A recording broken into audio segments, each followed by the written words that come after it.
Hey guys, how are you all? Welcome back to my channel. Today we will see what if Naruto is thrown into Kim's world. If you enjoy, then please like, share and do comments. Today was the day. After 18 long years, Ron was finally going to propose to his childhood friend Kim Possible. Sure, they would have to wait for after high school to have the wedding, but he still couldn't wait.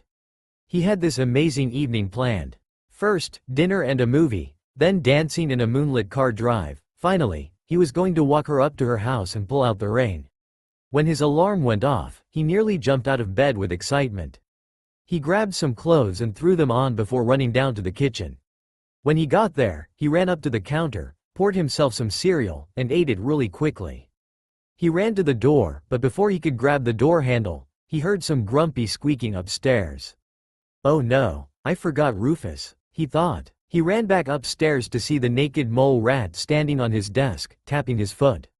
Before Ron picked him up, Rufus pointed to a nearby mirror and huffed.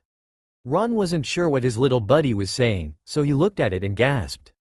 He should have paid more attention when he got dressed. He had accidentally grabbed a dark green vest and blue jean shorts. He didn't even know he had these clothes. His mom must have stopped by and given him clothes again. He needed something more awesome for the day he had planning. He dug through his closet until he found the perfect outfit. His final ensemble consisted of a black long-sleeved shirt and gray cargo pants. To add a little nostalgia, he put on black gloves. Rufus let out a squeak and put his hands on his hips in disapproval. I know it's my mission uniform, but some of the best memories we had were on missions, Ron said. Rufus looked as if he was thinking about it before he let out another squeak of disapproval. Oh, come on, Ron said. There's no way she'll think of it as me saying that dating her is like a deadly mission. Rufus rolled his eyes, but Ron picked him up and put him in the side pocket and headed out the door. As he walked down the street, he was hit with an evil presence that made the hair on the back of his neck stand on end. He followed his feeling until he ran to a dark alley. He looked around, secretly hoping he wouldn't have to go any further. When he saw nothing, he tried to feel around for the evil presence again. To his relief, he no longer felt it, so he smiled and started back out the alleyway. He didn't make it far before he was stopped by a painful groan. So close, he whispered. He tried to push the idea of a trap to the back of his mind as he slowly crept further, making his way up to an abandoned toe jam factory. He could hear talking inside, none sounded happy. He slowly made his way up a fire escape and slipped into an open window. When he looked down from the floor he was on, he recognized the leader of the well-known shark gang walking towards a mass in the middle of the floor, followed by 5 comrades. You got a death wish, kid? The leader, Teddy, said, sneaking into our base, and sleeping in our lounge. Ron looked closer and noticed that the mass was actually a teenager. Before he knew it, the thugs were kicking the kid and laughing. Ron made a move to jump down, but Rufus stopped him. Ron looked at him and he tapped his head. Right, they didn't need him doing something stupid and putting them both in danger. He slowly crept over to a nearby bucket in the corner, slowly moving his foot towards it. With a swift motion, he kicked it enough to make a noise. He tried to suppress his urge to run at the sound of mumbling from the gang. He quickly moved to the corner of the room, curling up to reduce visibility. What was that? He heard Teddy yell, Tony, go check on that sound. Unfortunately, the sound of a beating still resonated in the empty building, but at least Ron was able to give the guy a little break from 6 attackers. He was about to heave a sigh of relief when he heard rustling from the other side of his hiding place. He waited until he heard the rustling move away from him before he jumped up and quickly moved behind Tony. With one swift move, Ron swung his body around and kicked him in the head, causing him to crumple to the floor, but after he kicked Tony, his buckle came undone and he lost his balance on his landing as his pants dropped around his ankles. He waved his arms to regain his balance, but he fell toward the veranda that looked over the thugs' lounge. With one swift movement, he tumbled over the handrails and fell down to the area below, yelling all the way. At that moment, one of the thugs heard someone screaming. He looked up in shock. What the? He was unable to get anything more out before a young man with his pants around his ankles landed on top of him, knocking him out cold. For a moment, the thugs were stunned. Apparently, they weren't used to a guy in his underwear falling from the sky and landing on a comrade. Ron just looked at them and blushed. Hey, I forgot my belt. he said. Ron's statement seemed to snap the thugs out of their stupor and they began surrounding him. He watched as they each pulled out their own weapon, each engraved with a name. The first pulled out a chain that said, Tiny, the next pulled out a crowbar that said, Terry, then a tire iron that said, Kevin. Finally, Teddy pulled out a handgun that had his name on it. Engraved weapons? Ron said, isn't that a little egotistical? Shut up. Kevin said, we're going to take care of you before we finish off our first guest. Ooh, a party. Ron said, I wish I would have known, I would have brought chips. Smart ass, Teddy growled, prepared to die. What, no games? Ron said, I guess I'll just have to monkey around. Terry dived at Ron and he quickly ducked and let Terry fly over him. To add to his Tai Shing Pek Kuor, he started screeching like a monkey. Great, another freak, Teddy said. He pulled his gun up and fired it at Ron. It happened so fast that Ron almost didn't register what happened. Just as the bullet left the barrel, he felt something warm slam against him, followed by a quick cry of pain. Ron looked down in horror to see that the boy he had come to help had actually pushed him out of the way and taken the bullet for him. Damn, missed, Teddy said, but don't expect to be so lucky next T. He was interrupted by Ron's foot which had suddenly smashed into his face. After he made contact, Ron did a backflip and landed on his feet. As Teddy fell unconscious, the other thugs looked at Ron with disbelief. Anyone else? Ron asked, staring at them. Slowly, both the thugs made their way out of the building and scrambled to get as far away from the crazy blue young man as possible. When he saw them leave, Ron bent over to check the boy's pulse. It was faint, but it was there. Ron had to act quickly if he wanted to save this guy. He grabbed the kid and carried him bridal-style to the nearby hospital. When he walked in, he shouted, Mrs. Dr. P.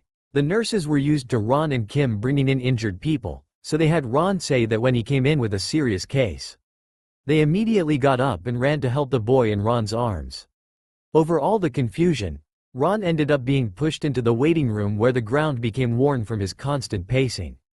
This kid had saved him. If he ended up dying, then Ron would feel pretty bad.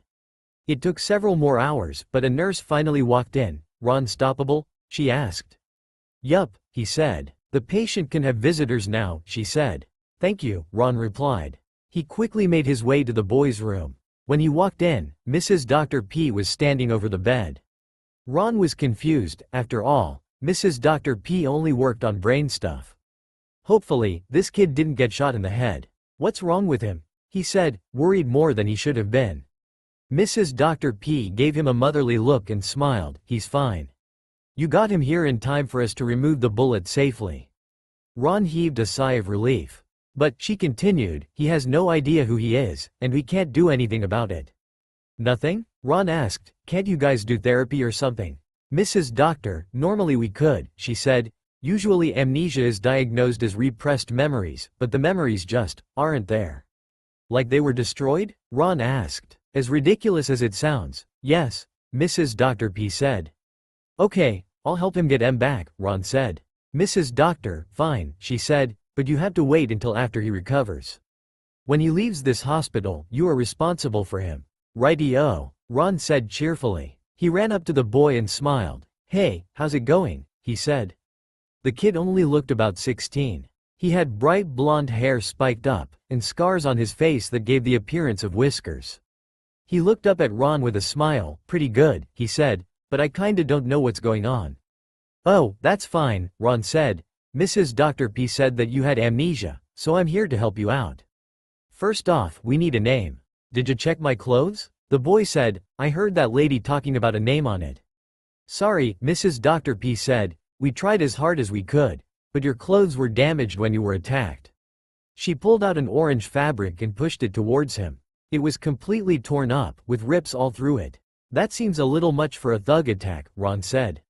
He brushed it off and stood right next to the bed, staring into the boy's eyes. Dig deep. What do you think your name is? The boy looked a little caught off by this. He looked down and thought for a moment. He began. I'm feeling an coming up, he said. Kyo it is, Ron said, smiling. He was answered with a shrug. Apparently, any name was good as long as he got one. Ron smiled as the boy now known as Kyo stepped out of bed and put his hand out to Ron. Hello, he said. My name is Kyo, what is yours? He smiled then said, name's Ron Stoppable, but you can call me Ron. He took out the younger boy's hand and shook. Wait a minute, Mrs. Dr. P said, you shouldn't be out of bed for at least another day. I'm fine, Kyo said with a smile. P didn't look too happy. No you're not, she said. Now scoot back to your bed, and Ron will come pick you up tomorrow. Ron was about to object, but he was interrupted by an all too familiar beeping in his pocket. As Mrs. Dr. P walked out of the room, he pulled out his Ronmunicator and Wade popped up on the screen. Kyo looked over at him with a confused look, but he quickly turned around and quietly sat back on the bed. What's up Wade? Ron said, have you made those special preparations I asked you to make? In a moment, that might not matter, Wade said. Ron dropped his smile at Wade's words. What happened? He asked. Draken happened, Wade said. Kim left for a mission hours ago, but she hasn't checked back yet. Without me? Ron asked, genuinely surprised. Wade rubbed the back of his neck. She wanted to finish it quickly before your date tonight. He quickly went back to business and started typing. I've set you up a ride at the airport. He said. Ron looked over at Kyo. I'm a little busy at the moment, Ron said, turning back to Wade. I kinda signed up to help an amnesiac get his memory back. Wade frowned. Can't you just tell him that you aren't there? He asked. Kyo popped his head in over the screen. No he can't, he said. Wade jumped back. Oh, he said, I didn't see you there. Alright, Ron said, turning off the device. He grabbed Kyo's hand and pulled him through the door. Wait, Kyo said, stopping, what about what the doctor said? Mrs. Dr. P won't mind, Ron smiled. Besides, you get out tomorrow anyways. Kyo was still a little unsure. Alright, he said reluctantly, but what about my clothes? We'll fix it when we get to my house. Ron said, ignoring the disapproving look from Kyo. In a quick movement, Kyo reached behind himself and tied the back of his hospital gown extra tight. They hopped in Ron's car and started down the road toward his house. Is it weird for me to not know what this is? Kyo asked. What? Ron asked, not turning from the road. This thing we're sitting in, he said. You mean the car? Ron asked. That's weird, maybe the amnesia's really bad. I also feel like I haven't seen this place at all, he said sadly. Ah, it'll be fine. Ron smiled. We'll figure out what's going on. They pulled up next to Ron's house and he led Kyo to the door. Ron led him upstairs and pulled out his outfit from this morning. Put this on, he said. It may be a little big, but it should work fine. He directed Kyo to the bathroom and waited patiently while he changed. When Kyo stepped out, Ron handed him some white tennis shoes and led him back downstairs. He gave Kyo an apologetic look and said, I'm sorry, but I had to go help my girlfriend. He reached into his pocket and pulled out Rufus. But Rufus here'll make sure to keep you company. That's it? Kyo said, I save your life and you just leave me here? Ron winced. I was hoping you wouldn't remember that, he said. Kyo just smiled. Mrs. Dr. P explained it to me after I woke up. Well, I can't do anything about it, Ron said. I gotta go help my girlfriend. Take me with you, Kyo said quickly. No way, Ron said, too dangerous. Kyo just rolled his eyes. You just want to make out. Ron blushed, but he quickly hid it by turning around and walking toward the exit. I don't have time for this. He said, turning back as he hit the door. I'm sorry, but we can work on your amnesia when I get back. He looked down at Rufus. Rufus, watch him until I get back. The little mole rat gave a salute as Ron closed the door. Ron looked up at Draken's lair and sighed. He hated the idea of scaling the cliffs, but he didn't feel that he would get much of a welcome if he just walked through the front door. He hooked the cord to his belt and with a quick shot, launched his grappling hook to a cliff higher up. Unfortunately, it took his pants with it. Ah man, Ron said, I thought that I fixed that. He paused. Maybe I needed that belt more than I thought. Even though his pants were now dangling at the top, at least the rope had fallen down close enough to reach. He sighed and began his way up the rope, stopping at the top. He picked up his pants and quietly slipped them on. I hope no one saw that, Ron said, looking around. Oh, someone saw that, he heard. He looked up in shock to see Shigo smirking at him from the hover car. It was more than I ever wanted to see. Before he was able to do anything, Shigo pulled out what looked like a toy laser gun and shot him. He felt a pain go through his body and his world went black. When he woke up, Ron quickly sat up and tried to stretch out the kinks from sleeping on the ground. He let out a soft yawn and looked around him. Apparently, Shigo had thrown him into a prison cell after knocking him out.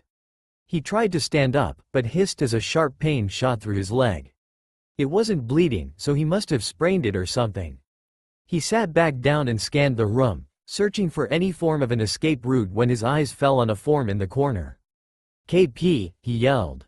He scrambled over to her, grunting from the pain in his leg. Kim seemed to come to life after he said her name. She slowly rolled over to face him. She smiled, then weakly said, "Ron." Ron frowned. She didn't sound too good. He started looking all over her, searching for any injuries. "What's wrong, KP? What did they do to you?" Kim just gave him another weak smile. "It's fine," she said, shrugging off his concern. "I just need to rest." Her features turned a little dark, but more importantly, is the idol safe? This caught Ron off guard. She just woke up from who knows what and she was asking about some idol. He really needed to get her out of there. He reached to help her up, but she smacked his hand away.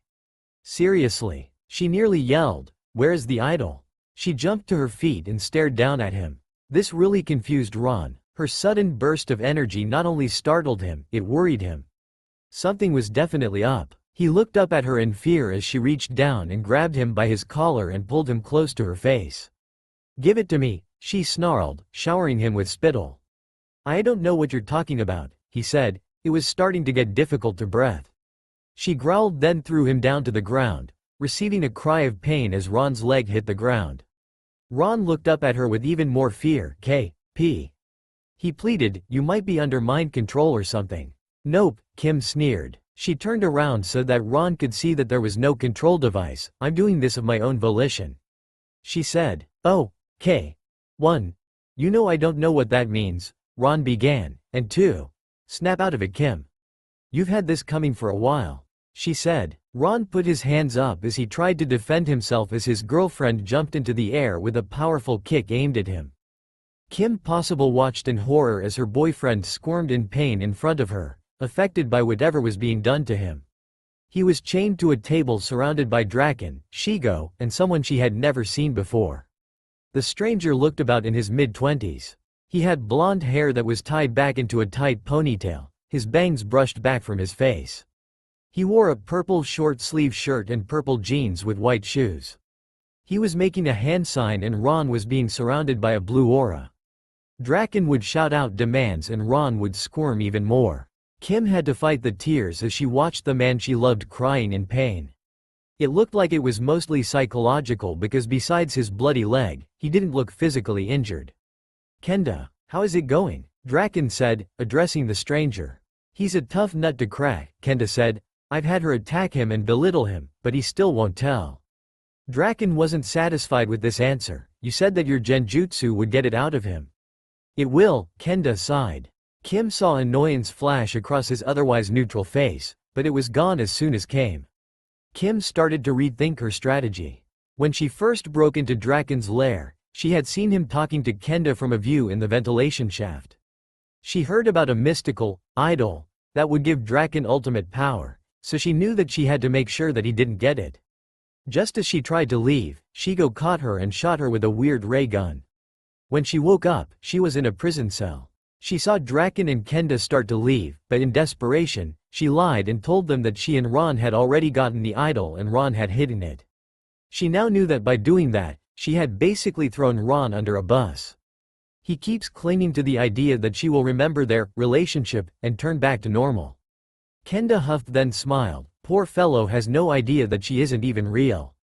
"I have an idea," Draken said, smiling. "The buffoon and Kim Possible are in love, so maybe a little emotional turmoil would loosen him up."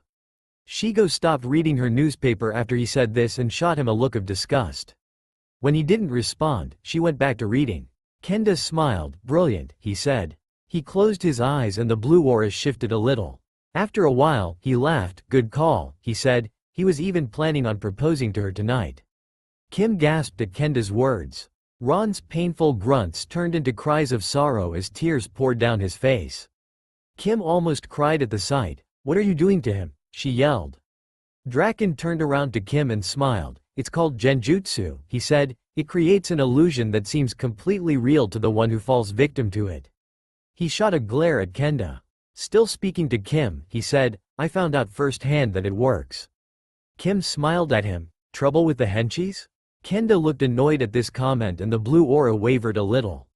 Kim saw this and she smiled. What's wrong? Kim asked. Don't like being called a henchie?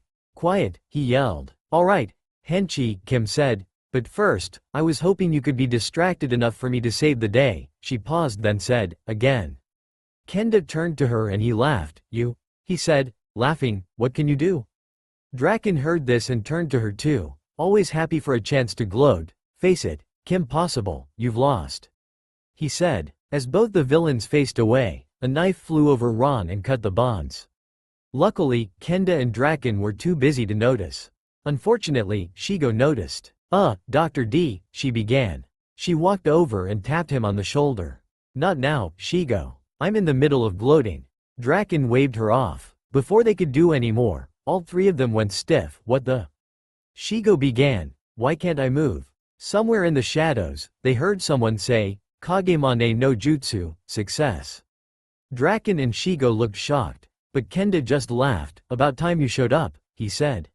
He disappeared into a puff of smoke and broke off the shadow. Draken and Shigo saw this and jumped on guard. A shadow clone, the voice said, as if stating a fact. Seconds later, a boy stepped out of the shadows. He was wearing a green vest and blue high waters, a supply pack strapped to his thigh. His hair was tied up into a spiky wolf tail on top of his head. He rubbed the back of his neck sighing. How troublesome, he said. Fool, Kenda said. Somewhere in the room, you shouldn't have revealed your position. Suddenly, a barrage of knives similar to the one that broke Ron's bonds appeared and surrounded the newcomer. To Kim's surprise, he didn't even flinch. The knives shot toward him at high speeds. Before they got to him, a wall of sand erupted in front of him, swallowing the knives up. Suddenly, there was a cry of pain on the side of the room followed by the sound of sand raining down. Kim looked at the newcomer who was smiling. She was about to ask what was up, but she was stopped by the new boy that stepped out. He was wearing a red outfit with a white sash across his body. She almost didn't notice, but he also had a big brown gourd on his back.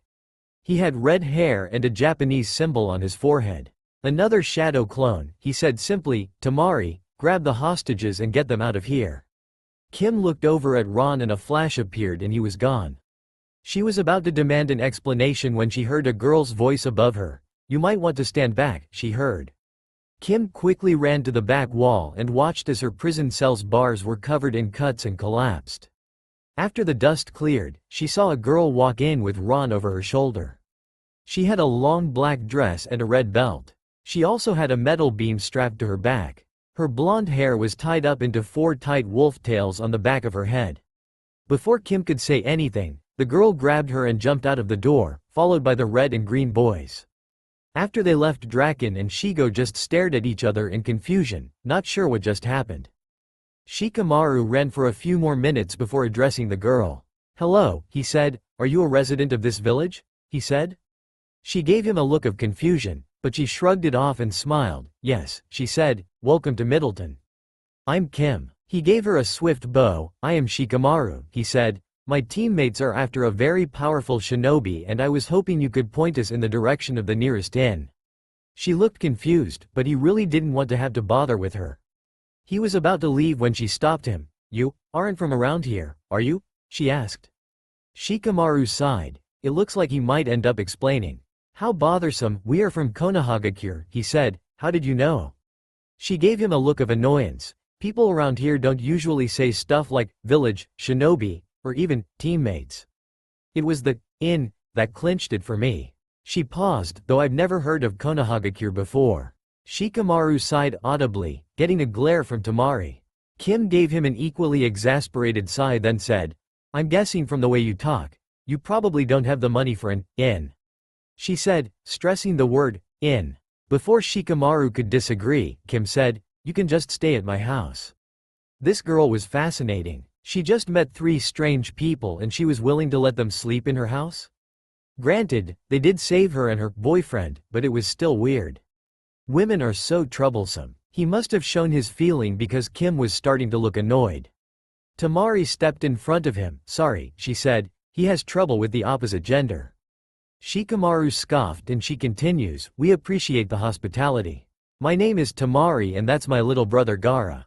Gara looked at Kim in confirmation, but there wasn't any other reaction from the silent teen. Oh, he's cute, Kim said. Tamari just smiled. Try anything and I'll kill you, she said. Shikamaru shuddered at the combination of the smile and the calmness in her voice. Noted, Kim said. Besides, I'm already taken. With that said, her smile fell and the color drained from her face. She turned around quickly to check the young man behind her. Oh God, Ron, I forgot, she said. She checked his pulse, then his breathing and moved down to examine his leg. She gasped, then turned to Shikamaru. Please, she began. I had to get him to the hospital. It looks infected. Shikamaru sighed. Women are so troublesome. He signaled to Tamari to get Ron as he grabbed Kim and they launched off. Where to? He asked. Anne Possible stood mouth agape at the empty bed where Kyo was supposed to be waiting. If Ronald was unfortunate enough to run into her again, there wouldn't be enough of him left to be found. She was about to go to the phone when she heard the automatic door slide open, followed by Kim frantically crying for help. She ran downstairs to find Ron unconscious in the arms of an attractive girl. She was about to confront her when she was met with a panicking Kimmy. A nurse came in with a stretcher and the girl gently put Ron on the bed. As they left, Anne looked at her daughter. You kids, she said, shaking her head, it's not that I don't enjoy your company, but the constant visits are starting to make me worry. Constant visits? Kim asked. Yes, the doctor said. Ronald was in here earlier with another boy, she sighed, remembering the empty bed. I need to talk to him about that. The kid in the green vest perked up. We're missing a comrade, he said. Is his name Naruto? Well, no, she began, but before she could continue, he turned around disappointed. She rolled her eyes at the disrespect taught to today's youth, but before she could voice her disappointment, he turned around and bowed to her. I apologize, that was rude, he said. Anne was surprised. She accepted, but she lost her train of thought.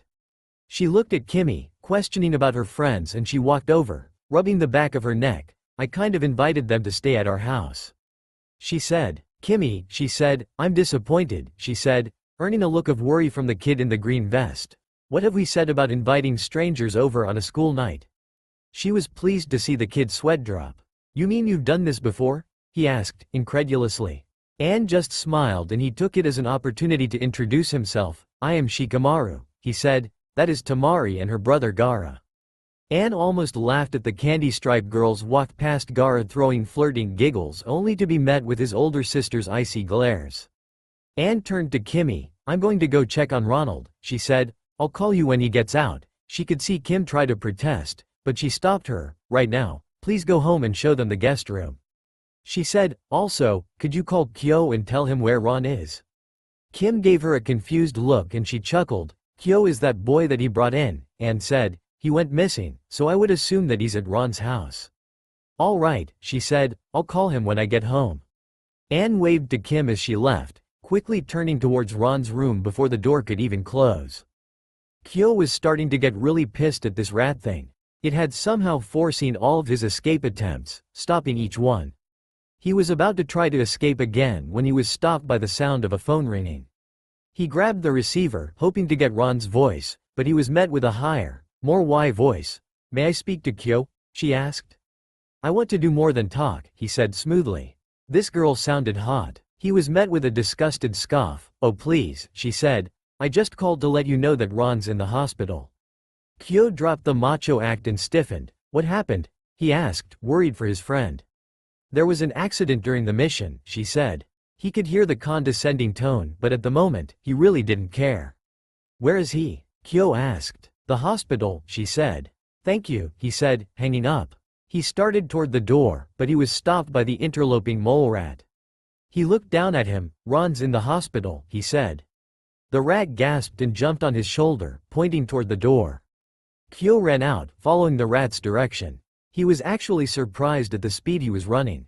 He was going pretty fast for a human, but right now, it didn't matter. He stopped at the large building and calmly walked through the glass doors.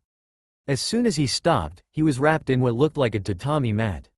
What the? He said. He was stopped by the woman who walked up to him. Mrs. Dr. P, he said. She smiled at him. You haven't been completely checked out yet, Mr. B, she said.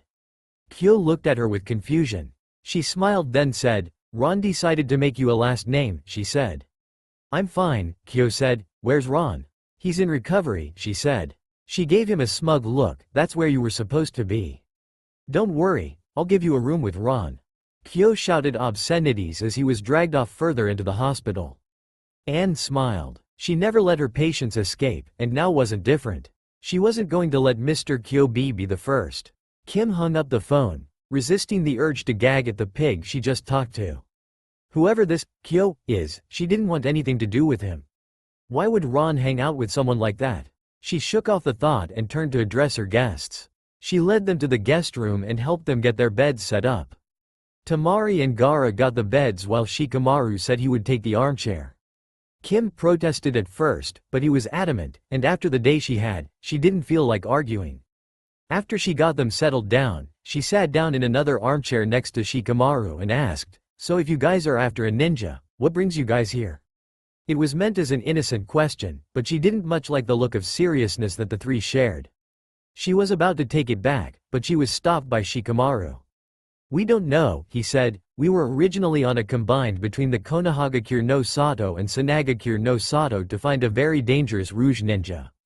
Wait, Kim said. You said Konohagakure before. What does that mean? Konohagakure no Sato means village hidden in the leaves. We call it Konoha for short. Sanagakure no Sato means the village hidden in the sand, Suna for short. He waited for her to nod in understanding then continued. Kenda and his partner are both a nuisance to Konoha and Suna, so to increase relations between the two villages, they had me lead a team of 4 to catch the evil duo. It consisted of Gaara and Tamari as the Suna representatives, while I and Naruto represented Konoha.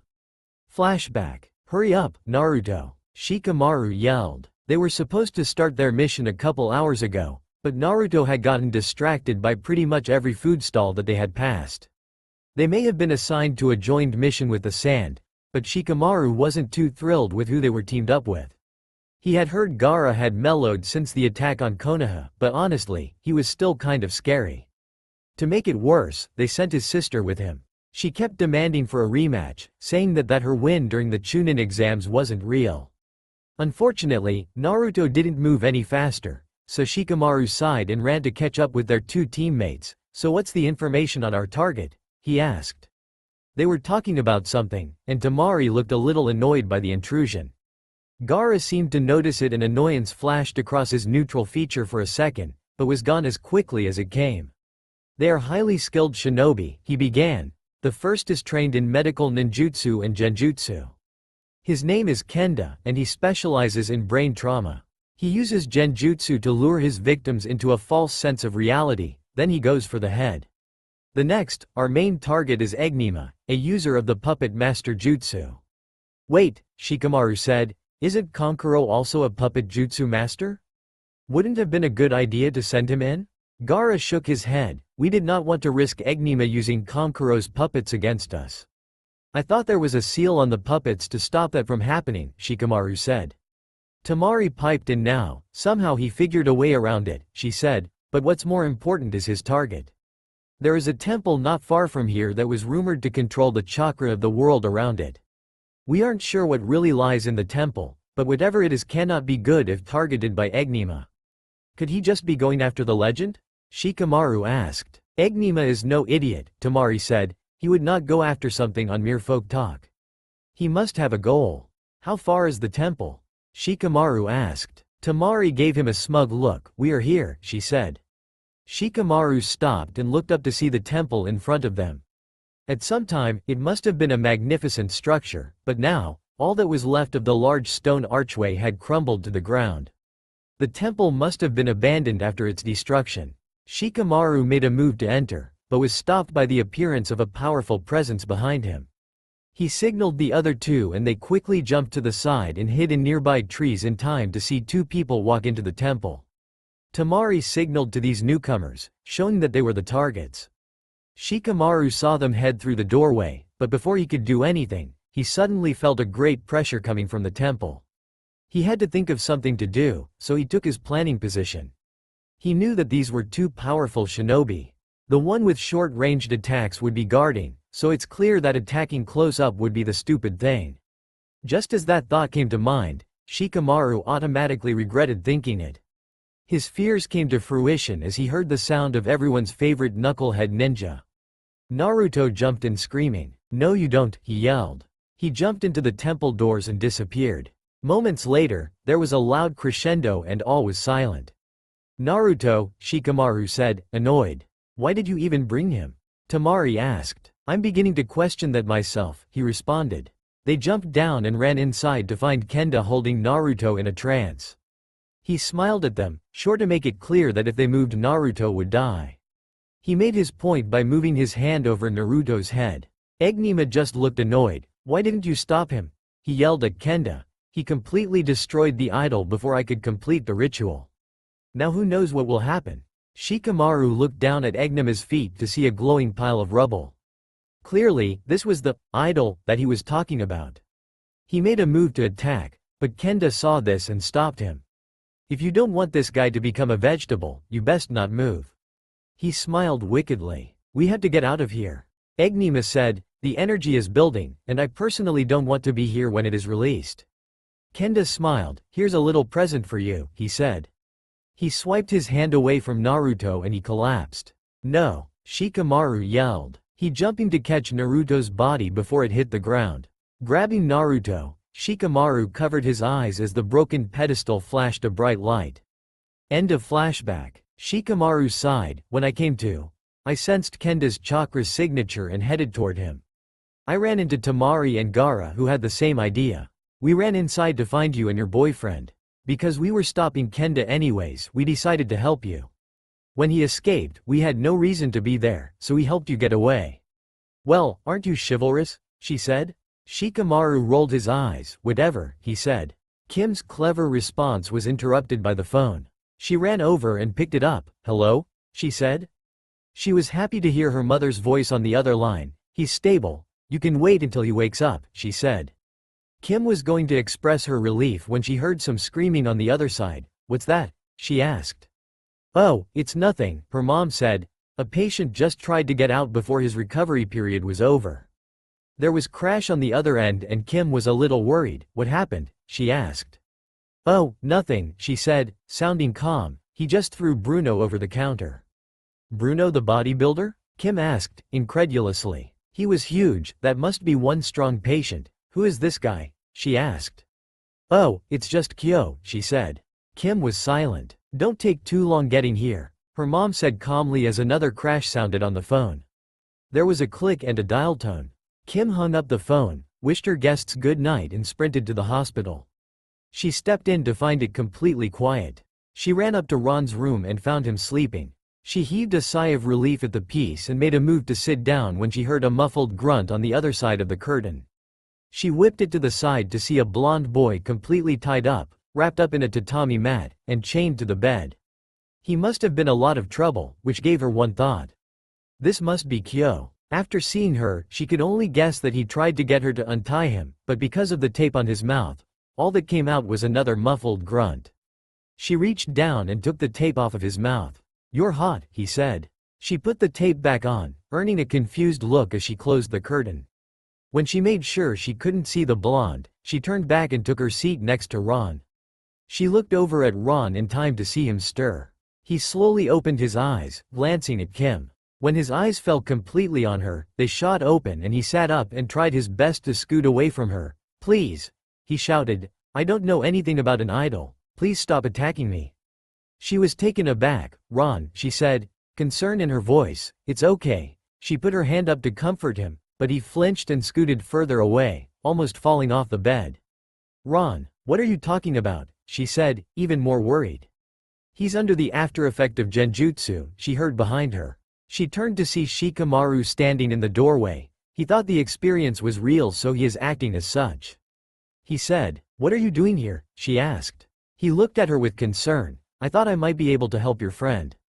After all, it's our fault Kenda came here." He walked over to Ron and lifted his hand. Ron flinched again, but not as much. He put his forefinger to Ron's head and said, "Kai, release." Ron immediately fell unconscious and Shikamaru grabbed him to keep him from falling off the bed. He motioned for Kim to come over and help lay him down. "What did you do to him?" she asked. Shikamaru sighed. Whatever genjutsu he was under is now broken. He should be fine after he wakes up. He said. Thank you, she said, taking his hand. Really? Shikamaru looked away. Whatever, he said. Kim had to resist the urge to smile at the small blush that he tried to hide. Shikamaru turned to leave, but he was stopped by a grunt. He turned around. What was that? He asked. He made a move toward the curtain, but Kim stopped him. It's nothing important, she said, waving him toward the door. He looked uneasy, but eventually he left slowly. See you at home, Kim smiled, waving him off. When he finally left, she walked over and opened the curtain. Kyo was still in his prison, and the appearance of the redhead seemed to make him come back to life with wiggles and grunts attempting to convince her to free him. She smiled and said, "Are you ready to behave?" she asked. He responded with a viscous nod. She reached down and pulled the tape off his mouth. "Ow!" he exclaimed, "You know, that hurts every time." Kim rolled her eyes. "Whatever," she said, "what are you even in for?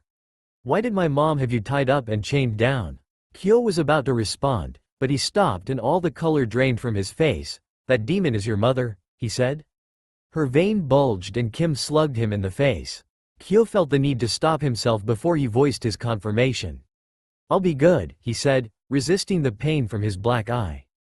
Kim sighed and started to undo the bonds, but to her surprise, Kyo didn't try to escape after he was free. She sat down in one of the chairs next to Kyo's bed and smiled.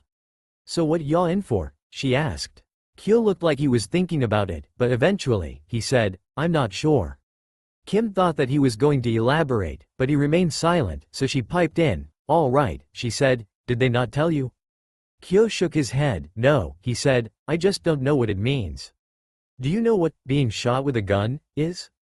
Kim was surprised. He didn't look like he got shot. "Where did you get shot?" she asked. He pointed to his forearm. "The arm," he said, "it's still kind of tender." Kim was still baffled. "And you still kicked Bruno's butt?" This time it was Kyo's turn to give her a confused look. "Was that bad?" Kim smiled. "Besides me, no one has been able to overpower Bruno." "You?" Kyo said. "Don't ask," she smiled. Then she thought of what her mother said, "If you were shot this morning, why are you getting out tomorrow?" Kyo just shrugged. "I guess I just heal fast." They sat there for about an hour, laughing at jokes and telling about each other. Kim shared stories of her missions and Kyo spoke of how Rufus outsmarted him. Kim was so focused on Kyo's story that she almost didn't notice when Ron started to stir. She ran to his bedside and took his hand, waiting for him to wake up. He looked up at her and smiled. "That was a weird dream," he said. "You were beating the crap out of me and asking about some weird idol." Kim suddenly felt really guilty, and she must have shown it, because he looked a little worried. "It was a dream, right?" he said quietly. "It was an illusion," she said. "I told them you had an idol to keep them from searching for it, but I didn't expect them to do that to you." "So you mean you didn't say that you didn't love me? You didn't throw the ring back at me?" Ron's word almost made Kim cry. How could Draken go so far? Then she thought of something he just said. "Ring?" she asked. Ron looked disappointed, but he answered, "I was planning on proposing to you tonight," he said. "It kinda got messed up since we were attacked by Draken and everything." She couldn't hold herself back and she gave him a big hug, which he returned in full. She was about to give him a kiss, but she was stopped. "Ah," Kyo said, "that's so precious." Next thing he knew, he was flying into a nearby shelf after Kim's fist connected with his face. Kim's mom walked in as he hit the wall. "Kimmy, honey, please don't disturb the other patients in the hospital. They are complaining about the noise," she said, which earned a look of shock from Kyo. She turned to him and smiled. "Don't mess with a possible," she said. Kim looked to her mother. "So how long until Ron can help me with missions again?" she asked. Her mom sighed. "He's going to need to wait at least a week to recover." She said. "I know." Ron said, "Take Kyo with you as a temporary sidekick." Kyo looked excited, but before he could say anything, Kim objected. "That's a terrible idea," she said. Ron held up his hand. "Let me explain," he said. "You go all over the world and Kyo says that he isn't from here, so maybe you can help him remember something." "It sounds reasonable to me," Kim's mom said. "Not you too," Kim said. She thought about it a moment then said, "Fine." Kyo started to cheer, but Kim stopped him. "But stay out of trouble, and I don't want you making this any harder than it needs to be," she said. "Besides, there's not a guarantee that I will even get a cow." She was stopped by the familiar beeps and Kyo just gave her a big smile. Kim sighed and pulled out her communicator and looked at Wade. "What's the sitch?" she asked. "Draken again," he said. "He hijacked a military satellite." Kim sighed. "I'm not going to have to watch out for satellite lasers or something, am I?" "Fortunately not," Wade said. "It was a scanning satellite. Apparently Draken's looking for something." "It must be this idol," Kim said. "Whatever it is, they are really working hard to get it." Wade looked like he was trying not to laugh, but before he did anything else, he went back to typing. "I have your ride waiting outside," he said. Kim was about to respond, but she was stopped by this disturbing feeling coming from behind her. She looked behind her and caught Kyo making a face over her shoulder. There was a flash and Kyo went flying. "New friend?" Wade snickered. Kim rolled her eyes. "Ron was injured in our last mission, so I'm taking Kyo as his replacement." Wade dropped his jocular expression and lowered his voice. "Are you sure that's a good idea?" he asked. "It could get dangerous." "Ron thinks it will help get his memory back," Kim said. "So he's inexperienced in the field and amnesiac?" Wade said. "Are you sure that this is a good idea?" Kim just scoffed. "It's not like I'll be taking him into the danger area," she said. "He's just going to check out our destination and see if it rings a bell." "That seems like a really bad idea," Wade said. "Sorry, I can't hear you, you're breaking up," Kim said, turning off the communicator. She did not exactly want to admit her discomfort about the idea of not having someone there. She thought back to high school, when they were talking about Latin class and Ron shouted, "I hate meatcakes." At the time, she also had the random epiphany that trying to work without a partner was doomed to fail. Ever since that time, she had not liked the idea of traveling alone. Kyo may have been a pain, but at least he was a breathing person. "Let's go," Kim said. Kyo opened his eyes to find himself surrounded by an eerie black fog.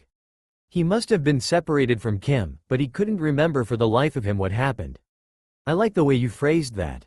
Kyo looked around, not sure where the voice came from. "Who's there?" he cried. "Not this again. I don't have time for it." There was a pause. "I guess I have plenty of time, but I still don't want to hear it." Kyo still wasn't sure what was going on, but before he could confront the voice, the black smoke seemed to be sucked away and he found himself somewhere he'd never seen before. The room was very wide with a small layer of water on the floor. He could hear it constant dripping from somewhere in the room. 3 of the 4 walls were bare, but the 4th looked like a prison door. If that wasn't enough, there was a seal on the door as if someone didn't want ghosts to get out or something. Not ghosts, but real close. There was the voice again, but this time it was louder, as if the owner was close. What was going on? He really hoped the voice didn't belong to whatever was on the other side of the door. "Bingo, though I'm not sure why you don't recognize my voice." "Who's there?" Kyo yelled again. He wasn't necessarily too fond of this voice reading his mind. "It didn't bother you before." "Stop it," Kyo said. "Oh my, it seems like you don't remember." "Let's see." There was another pause. "There seems to have been a very powerful medical ninjutsu used on you to seal your memories.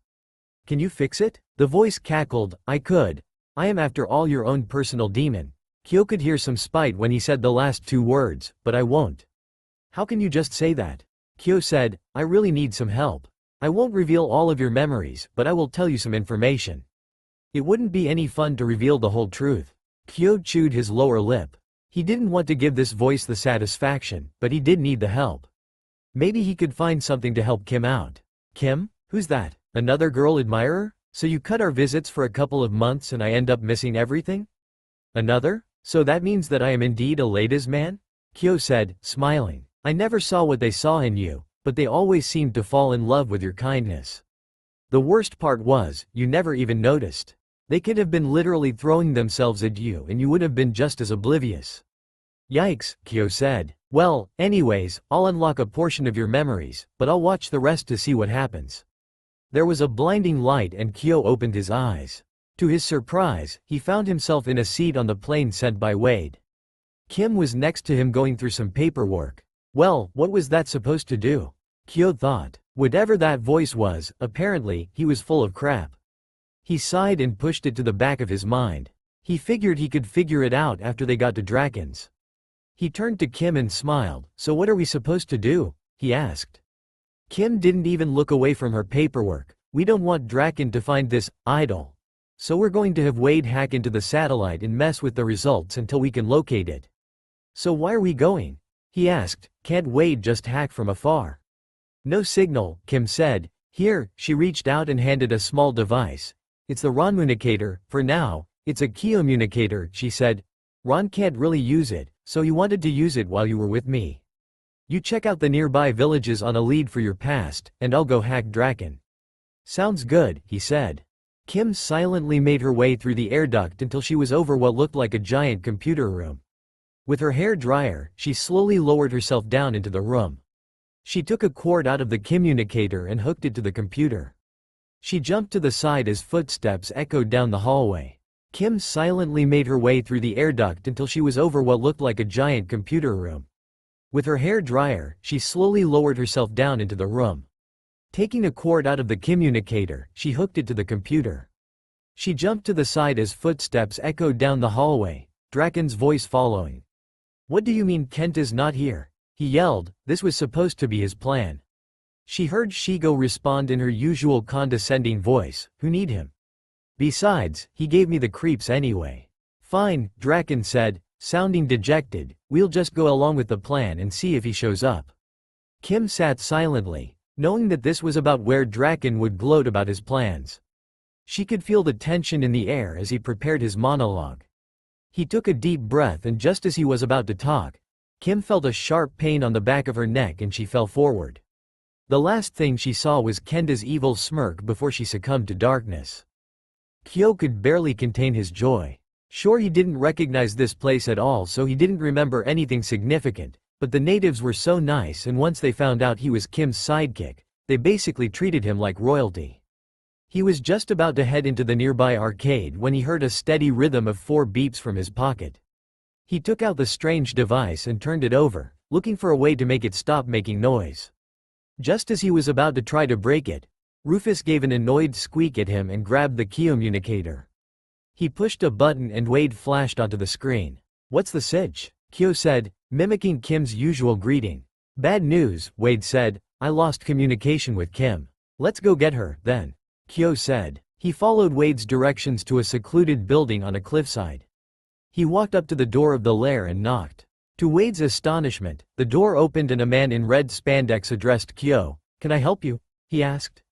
Kyo pulled out a piece of paper and read from it. Yeah, he began. I'm here about the help wanted ad in the paper. He said. The man looked at him suspiciously. Are you with Kim Possible? Who? Kyo said innocently. Just making sure, he said. You're dressed like Ron Stoppable, so I just wanted to make sure. Who? Kyo said, keeping up the act. The guy leaned down to Kyo. He's Kim Possible's sidekick, but no one knows his name. Nope, I said, I'm not him. All right, you're hired, he said. Just like that? Kyo asked, a little confused. We really need more help, so I can check your credentials after the day is over. The man introduced himself as Ernie and led Kyo deeper into the lair, explaining the requirements for the job, but Kyo wasn't paying attention. He surveyed the room, and somehow, he was effectively memorizing the surrounding. Somehow, this feeling was familiar to him. Maybe he did something involving surveying before. Maybe he was a ninja? Kyo smiled at the thought, but quickly looked back to Ernie to give the impression that he was paying attention. Because we're short-handed, you'll be watching the prisoner. Kyo perked up at this. He looked at Ernie with one of his winning smiles. Sounds fun, he said sharply. Ernie shuddered. That's what I thought too. Of course, that was before I was put on guard duty for the little she-beast. Kyo just smiled. I think I can handle one little girl. Ernie chuckled. Poor new guys don't know what's coming. Kyo just smiled again. Trust me, I can handle it. Ernie shrugged and led him over to the henchie's lockers. Because he wasn't super muscular like most of the other henchies, it was difficult to find a uniform, so he ended up having to use one of the leftover hench-co. Uniforms. At first, he was iffy about being the only splotch of gray in the sea of red, but he knew it was temporary, so he wasn't too worried. Plus, the goggles blocked his identity, so he couldn't be confronted out of work. Ernie led him down the hall until they came to a room with a jail cell on the left. Behind the bars was the Y-red head. He moved close to the bars and leaned in. Hey, why? He said. Kim widened her eyes in realization, but quickly hid it behind a look of disgust. Kyo leaned in closer, but Ernie put a hand on his shoulder and chuckled. As funny as that was, Casanova, she's engaged, so hitting on her won't work. Besides, she seems too old for you. Kyo smiled. I like em old. He turned to her and lifted his goggles to wink. When he put them back down, Kim launched herself at the bar, making him jump back. Ernie chuckled and pulled him back toward the desk. Yikes, Kyo said. Maybe she's too much of a cougar. Ernie chuckled again. I'll leave you two to get acquainted, he said. Kyo waited before the man left before addressing Kim. So, how's it going? He asked. Kim rolled her eyes. You suck at small talk, she said. Ouch, he teased. I guess I could just leave you there. After a little more banter, Kyo finally gave in and let her out. They slowly made their way down the hall, making a plan all the way. Gee, I hope we don't get caught, he smiled before hearing the sound of approaching footsteps. He earned a shush from the redhead and they made their way through the door. They snuck slowly, dodging each passing shadow until they found themselves in a large clearing. Well, where to? Kim said, you're the one who planned this escape. Kyo chuckled, would you believe me if I said it's a work in progress?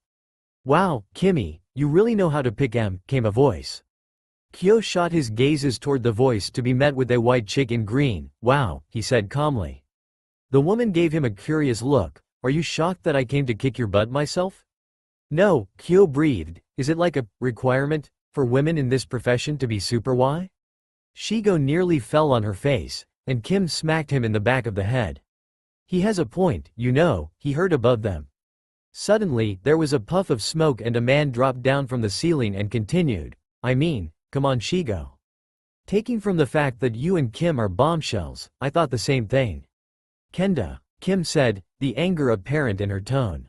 Kyo was not bothered by this new appearance and continued his rant, see? So I'm not the only one to realize this. Kenda smiled, you got some humor going for you, kid, he said, it's going to make killing you all the more fun.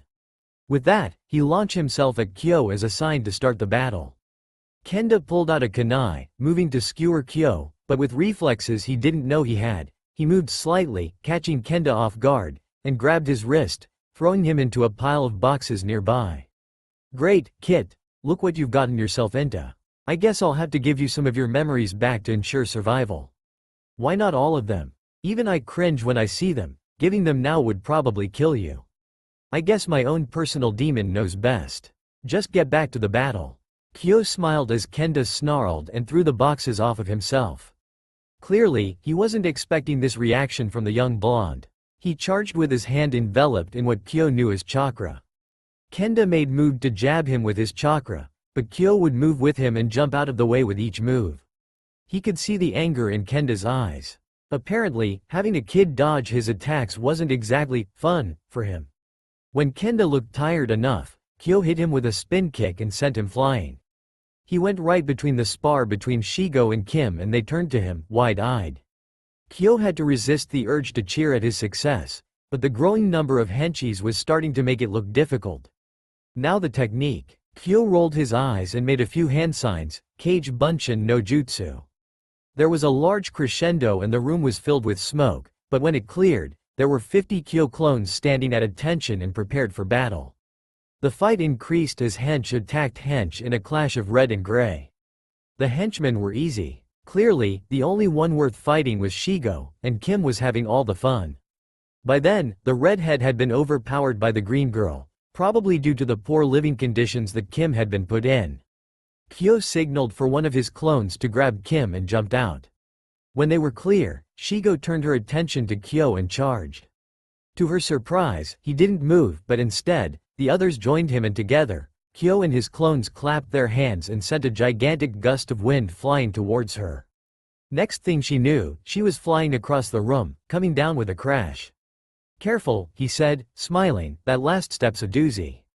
Shigo gave him an annoyed look, that's not even clever, she said, before succumbing to unconsciousness. Kim rolled her eyes and pulled Kyo out the door. The train ride home was uneventful so far.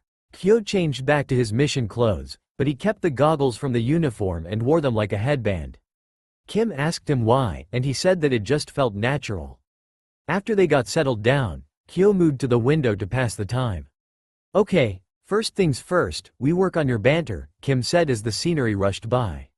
Kyo turned away from the window to look up at her and smirk. I beat them and that should be good enough, he said. Why do extra unneeded work?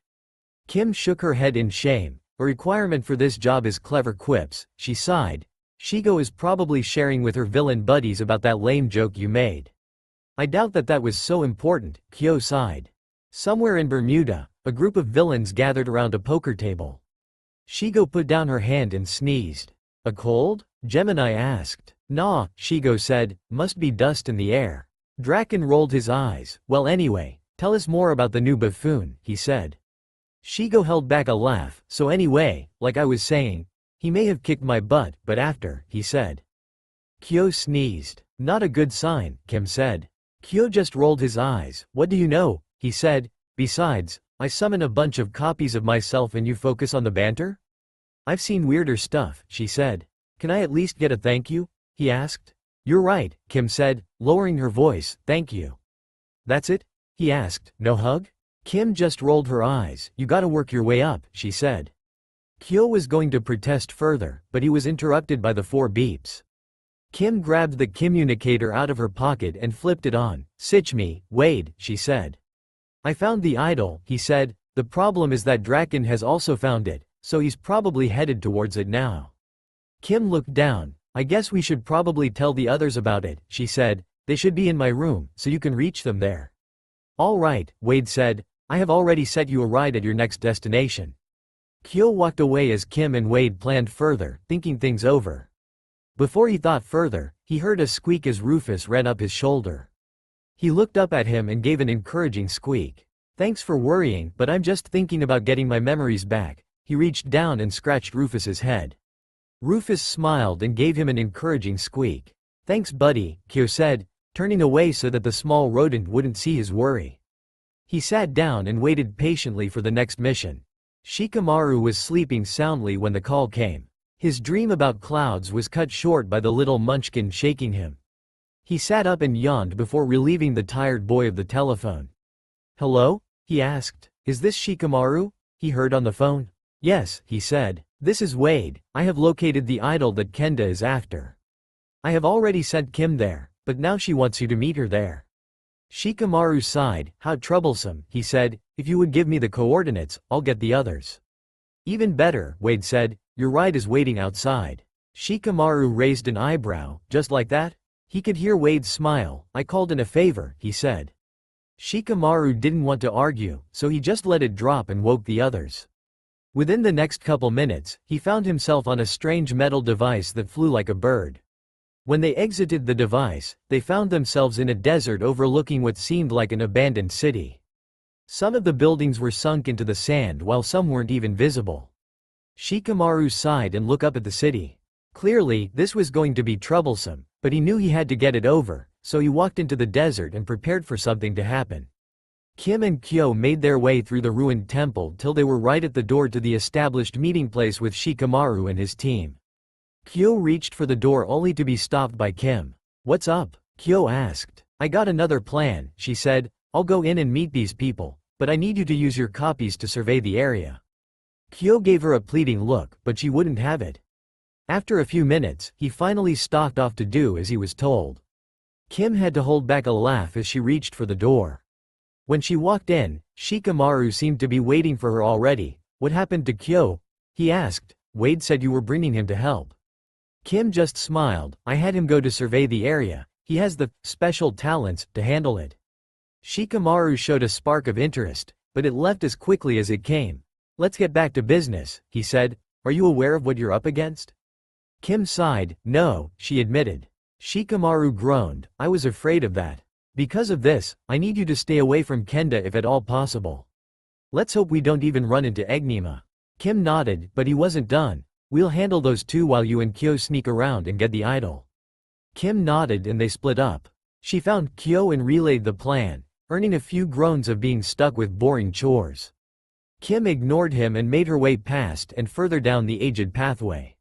She turned around to make sure that Kyo was following, but when she stepped forward, she felt the tile sink underneath her. To her horror, after the tile lowered, a dart shot out at her from the wall. Before she could react, she felt something warm slam against her, followed by a quick cry of pain. She looked down in horror to see Kyo lying down with the dart sticking out of his shoulder.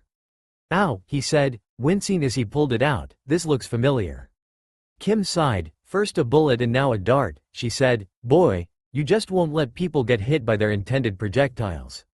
What can I say, I'm a troublemaker, he smiled, wincing again as he stood up. Kim noticed his discomfort and examined the dart. Crap, it's poisoned, she said. Kyo scoffed, gaining unreasonable energy. Like that'll stop me. Within minutes, he was back to normal, shrugging off the effects of the poison. Alright, then, she said, but we'll need to send you home as soon as it acts up. Kyo just responded with a shrug and they continued. As much as she wished it was, that dart was not the only booby trap that they triggered. They ended up ducking under a barrage of darts from one trap and landing on another that lowered the floor into lava, following up with a nice pitfall at the end to tie it together. Phew, Kim said after dodging the last trap. Thank goodness there's no giant boulder. Then we'd be in real trouble, she said, rolling her eyes. There was a rumble behind them as a boulder dropped down and started rolling toward them. They didn't waste any time running as the speeding rock came toward them. Kyo frowned at her and said, I hate you so much right now, but it was lost behind the sound of the crushing rock. They ran for a short distance before they came to the end of the hall. The problem was that it led into another pitfall. They ran to the edge and made a jump for it. As Kyo jumped, Kim noticed a blue aura shoot quickly out of his feet. Whatever it was, it sent him flying to the other side of the pit. Unfortunately, she didn't have the same luck. She didn't jump high enough, so she ended up hitting the wall. She tried to grab on as it sped by, but it was too smooth to get a good grasp. She couldn't believe she was going to die like this. She closed her eyes and waited for the inevitable, but before it came, she felt a sharp tug at her wrist. She opened her eyes to see that Kyo had caught her. She almost didn't fully believe it, due to the fact that she must have fallen 20 feet. There's no way he could have caught her. Then she looked up at his feet to see another Kyo holding him by the ankles while another Kyo held him and another in a continuous line that led to the top of the pit. Wow, she said, I didn't see that coming. Kyo just smirked. I won't let you die that easily, he said. Slowly, there was a continuous explosion of smoke until she found herself up on top of the gorge with the original Kyo. I owe you a Coke, she said, earning a smile. They went to the next room, watching for traps. When Kim felt a tile move underneath her feet, she nodded to Kyo and they dove to opposite sides as a wall smashed down in between them. Kim ran her hand along the wall, looking for a switch or something, but she was interrupted by a blast of plasma that burned the area next to her head. She turned around to see Shigo smirking at her. You're losing your touch, Kimmy, she said playfully. Normally you would have seen that coming. Kim rolled her eyes and got into her fighting stance. Then maybe you'll stand a chance this time, she said as she launched a kick at her foe. Kyo looked up at the wall and sighed. Now what? He asked. He turned around to survey the room, but before he could do anything, a form jumped down and attacked him. He somehow managed to block it, but it attacked from the side and he felt a burning sensation go through his body at contact. He reeled back and fell to one knee as the pain subsided. What's wrong? He heard. I come to get my revenge and this is all you give me. Kyo looked at the voice to see Kenda smirking down at him. He didn't wait for Kyo to respond before he made a few hand signs and waved his glowing hand over his eye. After a few moments, he said, You're poisoned. That's too bad, this'll be less fun. Kyo paled. Even if he could still push the pain from the poison down, the idea of his enemy checking his vitals just creeped him out. He may have been able to fool Kim, but Kenda obviously knew what he was talking about. Peesh, that's nothing. Kyo lied, it's not like the poison even affects me. Kenda just laughed. I can see your vital signs, the fast pulse, the shallow breathing, and the fatigue. You can't fool me. Damn, Kyo said. I guess I'll just have to hold you off. Before Kenda knew what happened, Kyo made some hand signs and 5 more Kyos appeared and surrounded him. Before he could react, one jumped up and hit him in the head, a second heel dropped him. As he was recovering from the recoil, the 3 remaining Kyos came together and kicked him into the air. Once Kenda flew high enough, the original jumped up and heel dropped him so that he sped toward the ground with a resonating crash. Kyo looked at the dust cloud where Kenda was and smiled. With the combined exhaustion from the attack and the poison, all he could do was fall on his butt in fatigue. He was about to call over to Kim, but he was interrupted by maniacal giggles. He turned around quickly to see Kenda slowly getting up. His leg was at a weird angle and he had blood dribbling from his lip. That was fun, he said, popping his leg in place. He made a few hand signs and his hands started to glow a dim green. He hovered his hands over his body, slowly losing his injuries. In the end, he stood up, looking completely fine. Damn, Kyo said, that's cheating. Shikamaru turned to the others as they headed deeper into the cave. They had already activated several traps. They were mediocre and easily dodged, but they still managed to slow them down. Tamari even took his phrase to refer to them as troublesome, causing him to smile. Are you sensing anything? He asked Gaara. As the sand wielder, he had Gaara send his chakra-enhanced sand to scan the area. There is a large figure in the next room, he said, not breaking his calm demeanor. What a drag, Shikamaru said, maybe we can sneak past it. Tamari rolled her eyes and Gaara just stared. Despite the simplicity of the plan, they didn't offer any objections, so they headed in. As they crept, Shikamaru threw a glance at the figure that Gaara spoke of. He didn't like what he saw. The figure was actually a giant scorpion. The size probably meant it was a summoned creature, so that must meant that Acknowledgment was nearby. They made sure to move more carefully as not to be noticed, quietly sneaking through the room, but before they could completely sneak out, a giant slab of stone fell down and blocked their escape. Troublesome, Shikamaru said. Higher in the temple, there sat a man at a control panel. Earlier, he had completely wired the temple with cameras so that he could watch over the intruders to his domain. He may have lost his chance at total control over his own universe, but this new world had yet to feel his wrath. Acknowledgment was going to win. He always won. He ran his fingers through his red spiky hair and held back laughter as Kenda stood up and surprised the blonde ninja. There was no way that the blonde would win if he kept attacking like that. Kenda would heal himself faster than the blonde could attack. To add to the certainty of winning, the blonde seemed to be having trouble standing. Acknowledgment did so hate watching battles where it was clear who would win, so he shifted to the other three ninja. Apparently, they saw his scorpion and they thought they could sneak past it. He laughed. There's no way they would win with that plan. He much more preferred a battle, so he flipped a switch and walls crashed down and blocked their exits. The low quality of the video didn't give him the ability to see the shocked face on the ninjas, so winning wasn't going to be as fun, but a win is a win. They went on guard and he sent his scorpion at them. The battle was glorious. The feudal children fought with brilliant tactics and ingenuity. Clearly they had someone with a brain. It's too bad that it was feudal. Acknowledgment prided himself on his ability to make realistic puppets, and it looked like they still thought of it as a scorpion summon. He smiled and flicked his wrist as the scorpion broke into 3 parts and separated them into different corners where mechanisms dropped the meddling ninjas into separate sparring rooms. Together, they seemed to fight well against his puppet, but now that they were apart and he had the battle data on them, taking them out should be easy. He was going to win. He always won. Shikamaru landed on his butt after the fall through another trapdoor. He was still having trouble figuring out what just happened. One moment, they were fighting the scorpion, the next, it broke into 3 pieces, the tail and the 2 claws. Each ran into the 3 of them and knocked them down 3 separate pits. His enemy, the tail, moved like a snake, so it was going to be difficult to capture with his shadow. So you're not a scorpion, he said, shaking his head, this is going to be troublesome. He launched his shadow at it, but because of its quick movements, it avoided the shadow and headed towards him with blades exposed and pointed at him. He dived to the side and threw a kunai at it. The tail swerved to the side and easily avoided it. Before he could do anything, the tail launched itself at him again. He dove past it and picked up his kunai. Is this all you have? Shikamaru heard. Here we go, he said, you must be Acknowledgment. I'm assuming you are projecting your voice through your puppet. Clever, Acknowledgment chided, but just because you figured that out, it doesn't mean you're any closer to winning. Before Shikamaru could respond, the tail shot forward again. He moved to the side quickly and threw down a smoke bomb. Within the smoke, he slowly made his way to the corner where the cameras shouldn't have seen him. As he was dodging the tail, he quickly made note of all the cameras in the room and found the area where they would not see him. It was small, so squeezing into it was troublesome, but he should be able to come up with a strategy if Acknowledgment could not see him. He got into his planning position and thought. A few minutes passed, but eventually, he looked up. It looked like it might be close, but there was a chance that he could get out of this alive. First, he jumped out and threw a Suna sand bomb, showering the room with sand. The puppet just shook the sand off of itself and Enigma laughed.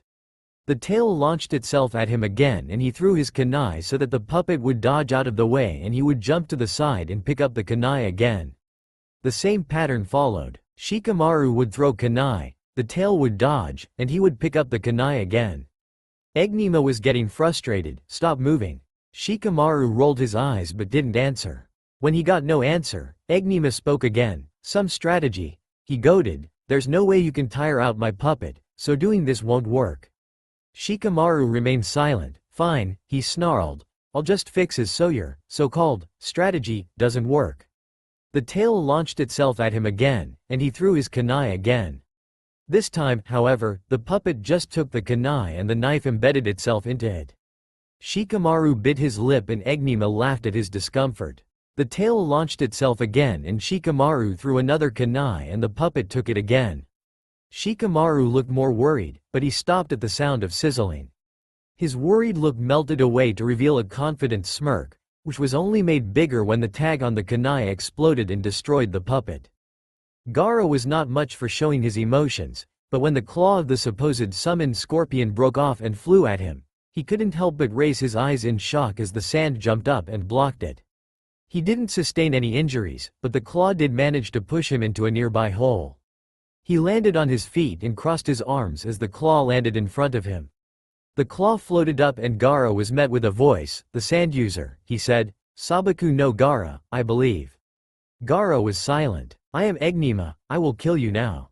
Gaara said nothing. The claw shot forward and the sand jumped up and blocked it. Gaara didn't even move. So, the quiet silent type, huh? He said, I'll have to fix that. There was a pause, then the claw started violently twitching and it slowly formed into what looked like a man of 20 years. He had long spiky red hair that was cut off at his shoulders.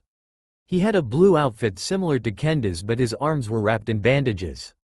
We meet in person, Enigma said. Gaara stared at him. I needed this form so that I could attack you effectively. He said. Gaara blinked. Enigma threw kunai at him and the sand blocked it. Gaara stared. Enigma let out an exasperated sigh and he made a few hand signs and smacked his hand down on the ground. Suddenly, jets of water shot up and started filling the room. Gaara just stood there as the water filled the area around him. As the water rose, Gaara began to pedal water as he was lifted higher. When the water completely filled the room, Gaara swam toward the opening to the trap room and swam out. When Gaara stepped out of the water, he put his hands together. And sand from around the building flowed in and filled up the room below, the water being overpowered by sand. When the sand was done filling, Gaara put his hand on the sand and yelled, Ultimate Sand Burial. There was a shockwave sent through the sand and all was silent. Tamari held back a laugh as the claw slowly jumped at her. Sure, it may have separated her from her comrades and knocked her down a pit, but it was so slow that it might as well have been standing still for how she attacked. Although its slowness made it as only a nuisance, the problem was that it kept multiplying. Even when she used her closed fan as a club, 10 more would show up as she smashed one. To make it worse, Enigma's annoying voice would squawk away about his obsession with winning and whatnot. She really didn't want to expand chakra usage, but because of the inconvenience, she just couldn't stand it anymore. Luckily, she had backed them into a corner. This wasn't metaphorical, they could easily overpower her, but she had managed to make them back into a corner as she was attacking. She bit her thumb with her canine teeth, making it bleed, and she opened her fan and ran her finger along it. Kuchiyose no jutsu, she said, waving her fan and sending a wave of wind. Suddenly, Kamatari appeared in front of her sitting on his sickle. He swung it forward and disappeared in the wind and completely decimated the army of puppets.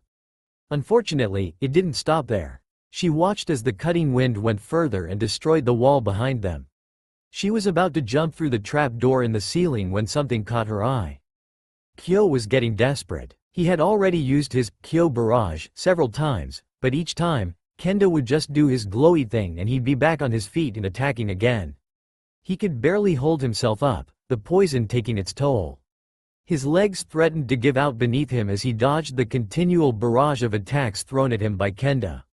He was slowing down, and he knew Kenda could see it. Eventually he saw a punch coming that he couldn't dodge, so he put up his arm to block. As it made contact, He felt a burning feeling shoot through his arm and he was sent flying across the room.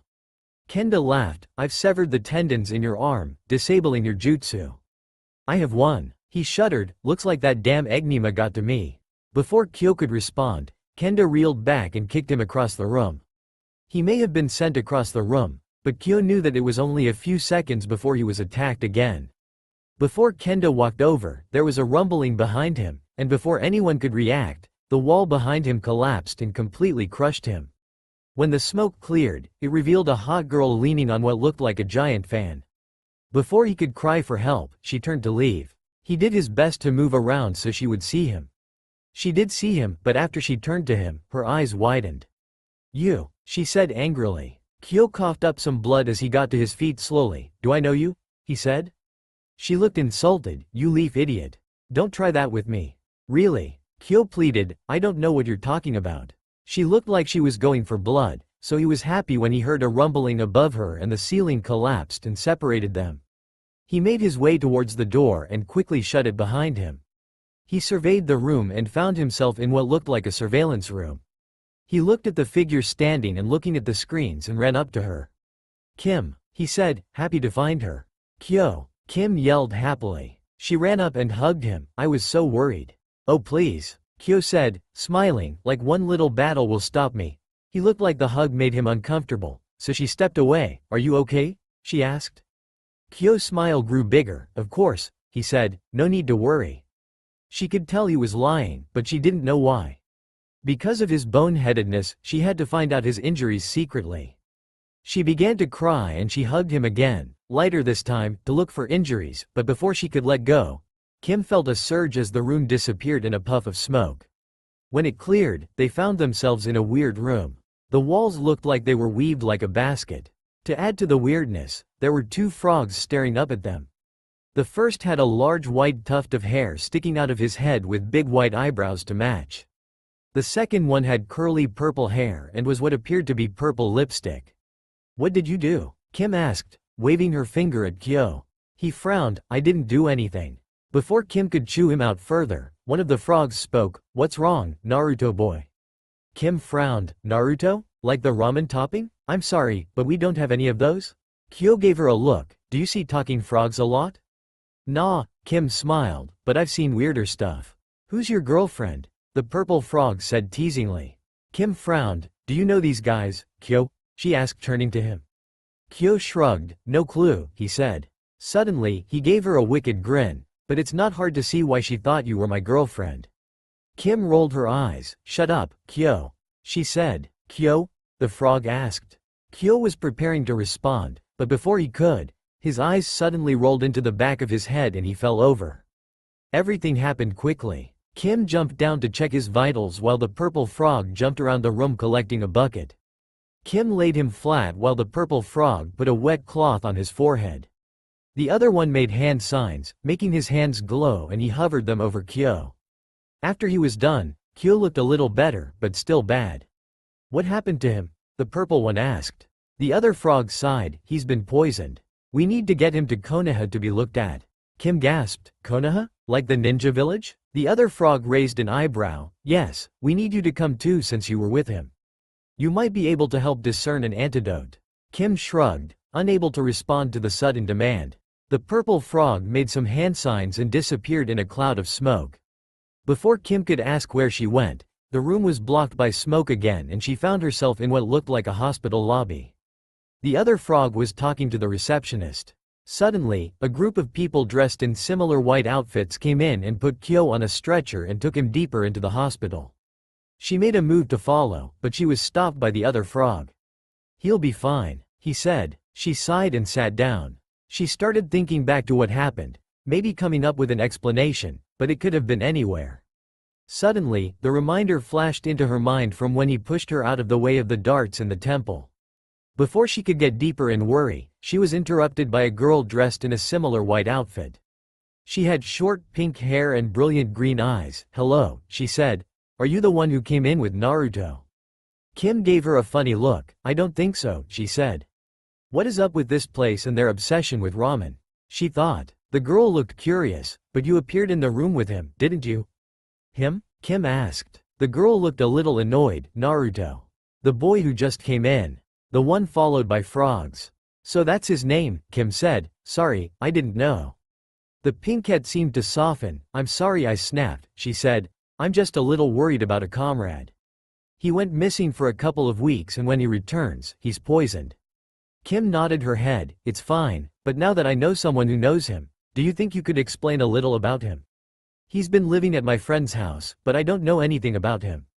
That's weird, she said. He's usually a loudmouth, so he should have told you himself.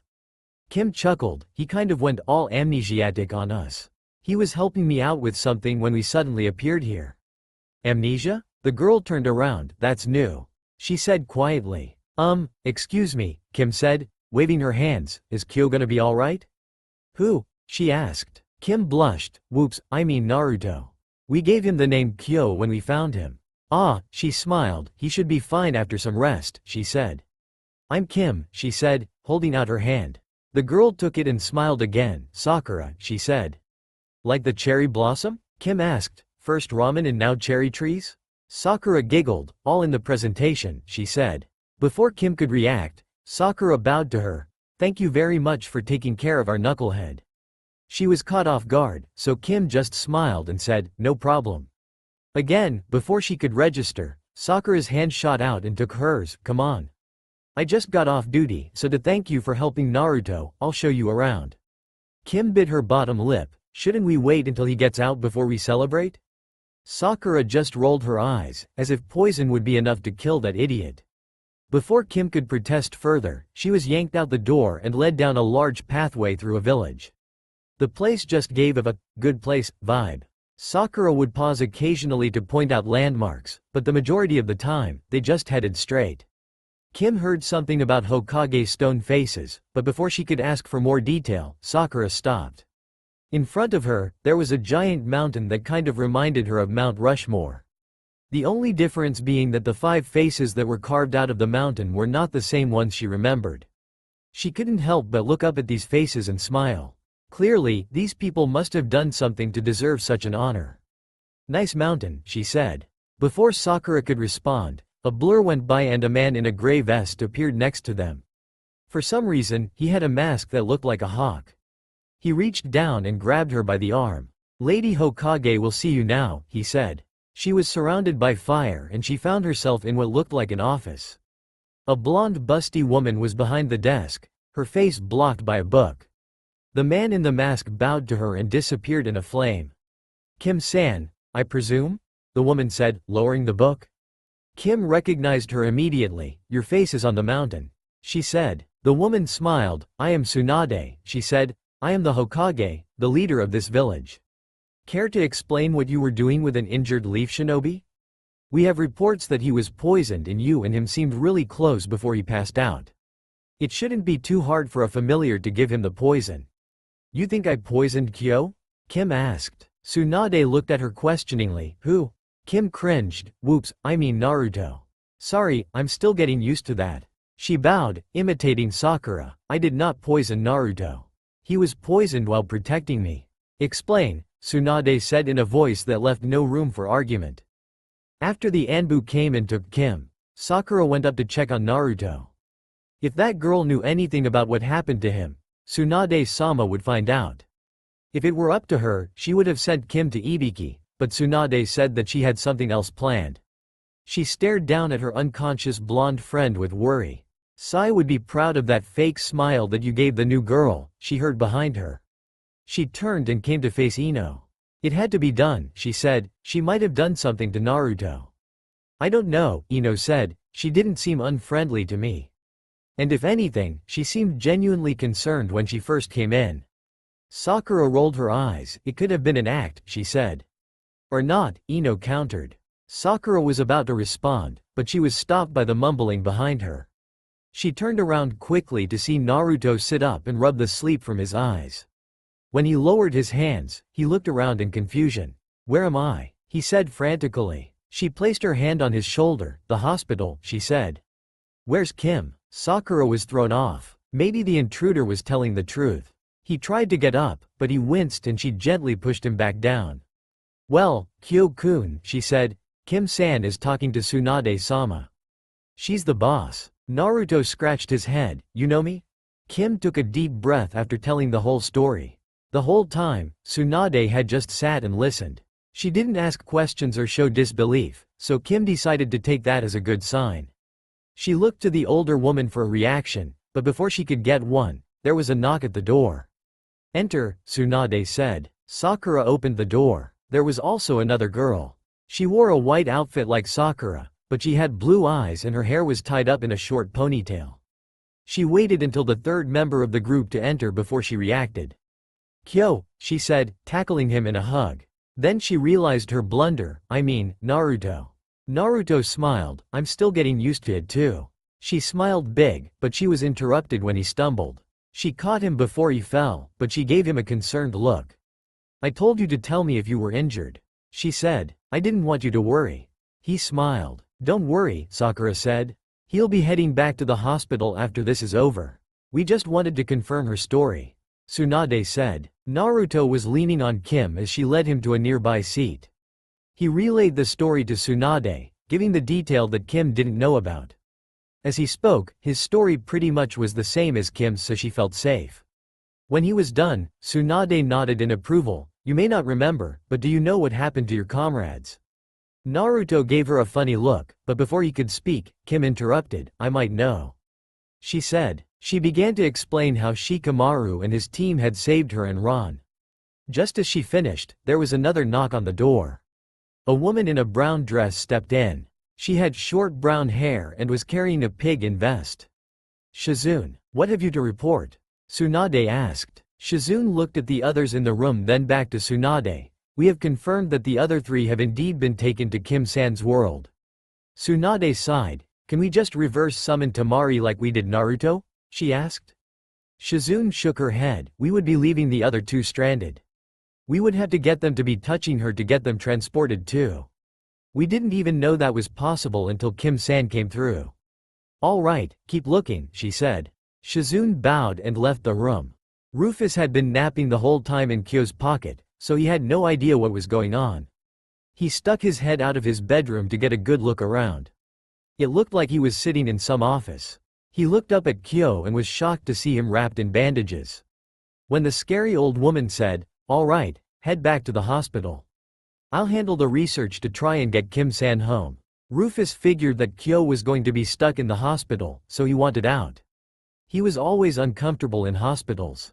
He moved quickly as not to alert anyone, quickly moving and jumping into Kim's pocket. He snuggled up next to her communicator and fell asleep. Temari sent her blade wind at the wall again, but that blonde idiot had bailed. She sighed and shook her head as she turned and jumped up to meet Gaara and Shikamaru above.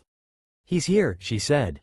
Who, Acknowledgment? Shikamaru asked. No, she said, that blonde idiot. You were close, they heard. Suddenly, Acknowledgment dropped down in front of them. He started to laugh, but he didn't get very far before he suddenly stopped. He slowly moved his hands into the rat hand sign as the shadows forced his movements. Sorry, Shikamaru said, we don't have time to mess with you. We have a comrade to find. He nodded to Gaara and he sent sand around Acknowledgment. Sand burial, he said, closing his hand. There was a scream from Acknowledgment, but that was all the noise me made. That was anticlimactic, Temari said. So true, they heard, I'll have to fix that. Suddenly, a green gas began to fill the air. Within minutes, the three shinobi were unconscious.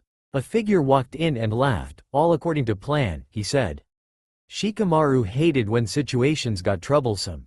Usually, when the situation went against him, he was able to get through with some convoluted plan, but this current situation just seemed like it got troublesome. Somehow, the mysterious man had found a poison that could put them to sleep. When Shikamaru first woke up, he didn't like what he saw.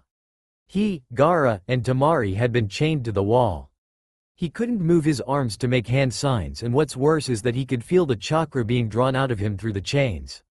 And as if the captor was bragging, he saw Temari's fan and Gaara's gourd across the room in a glowing cage.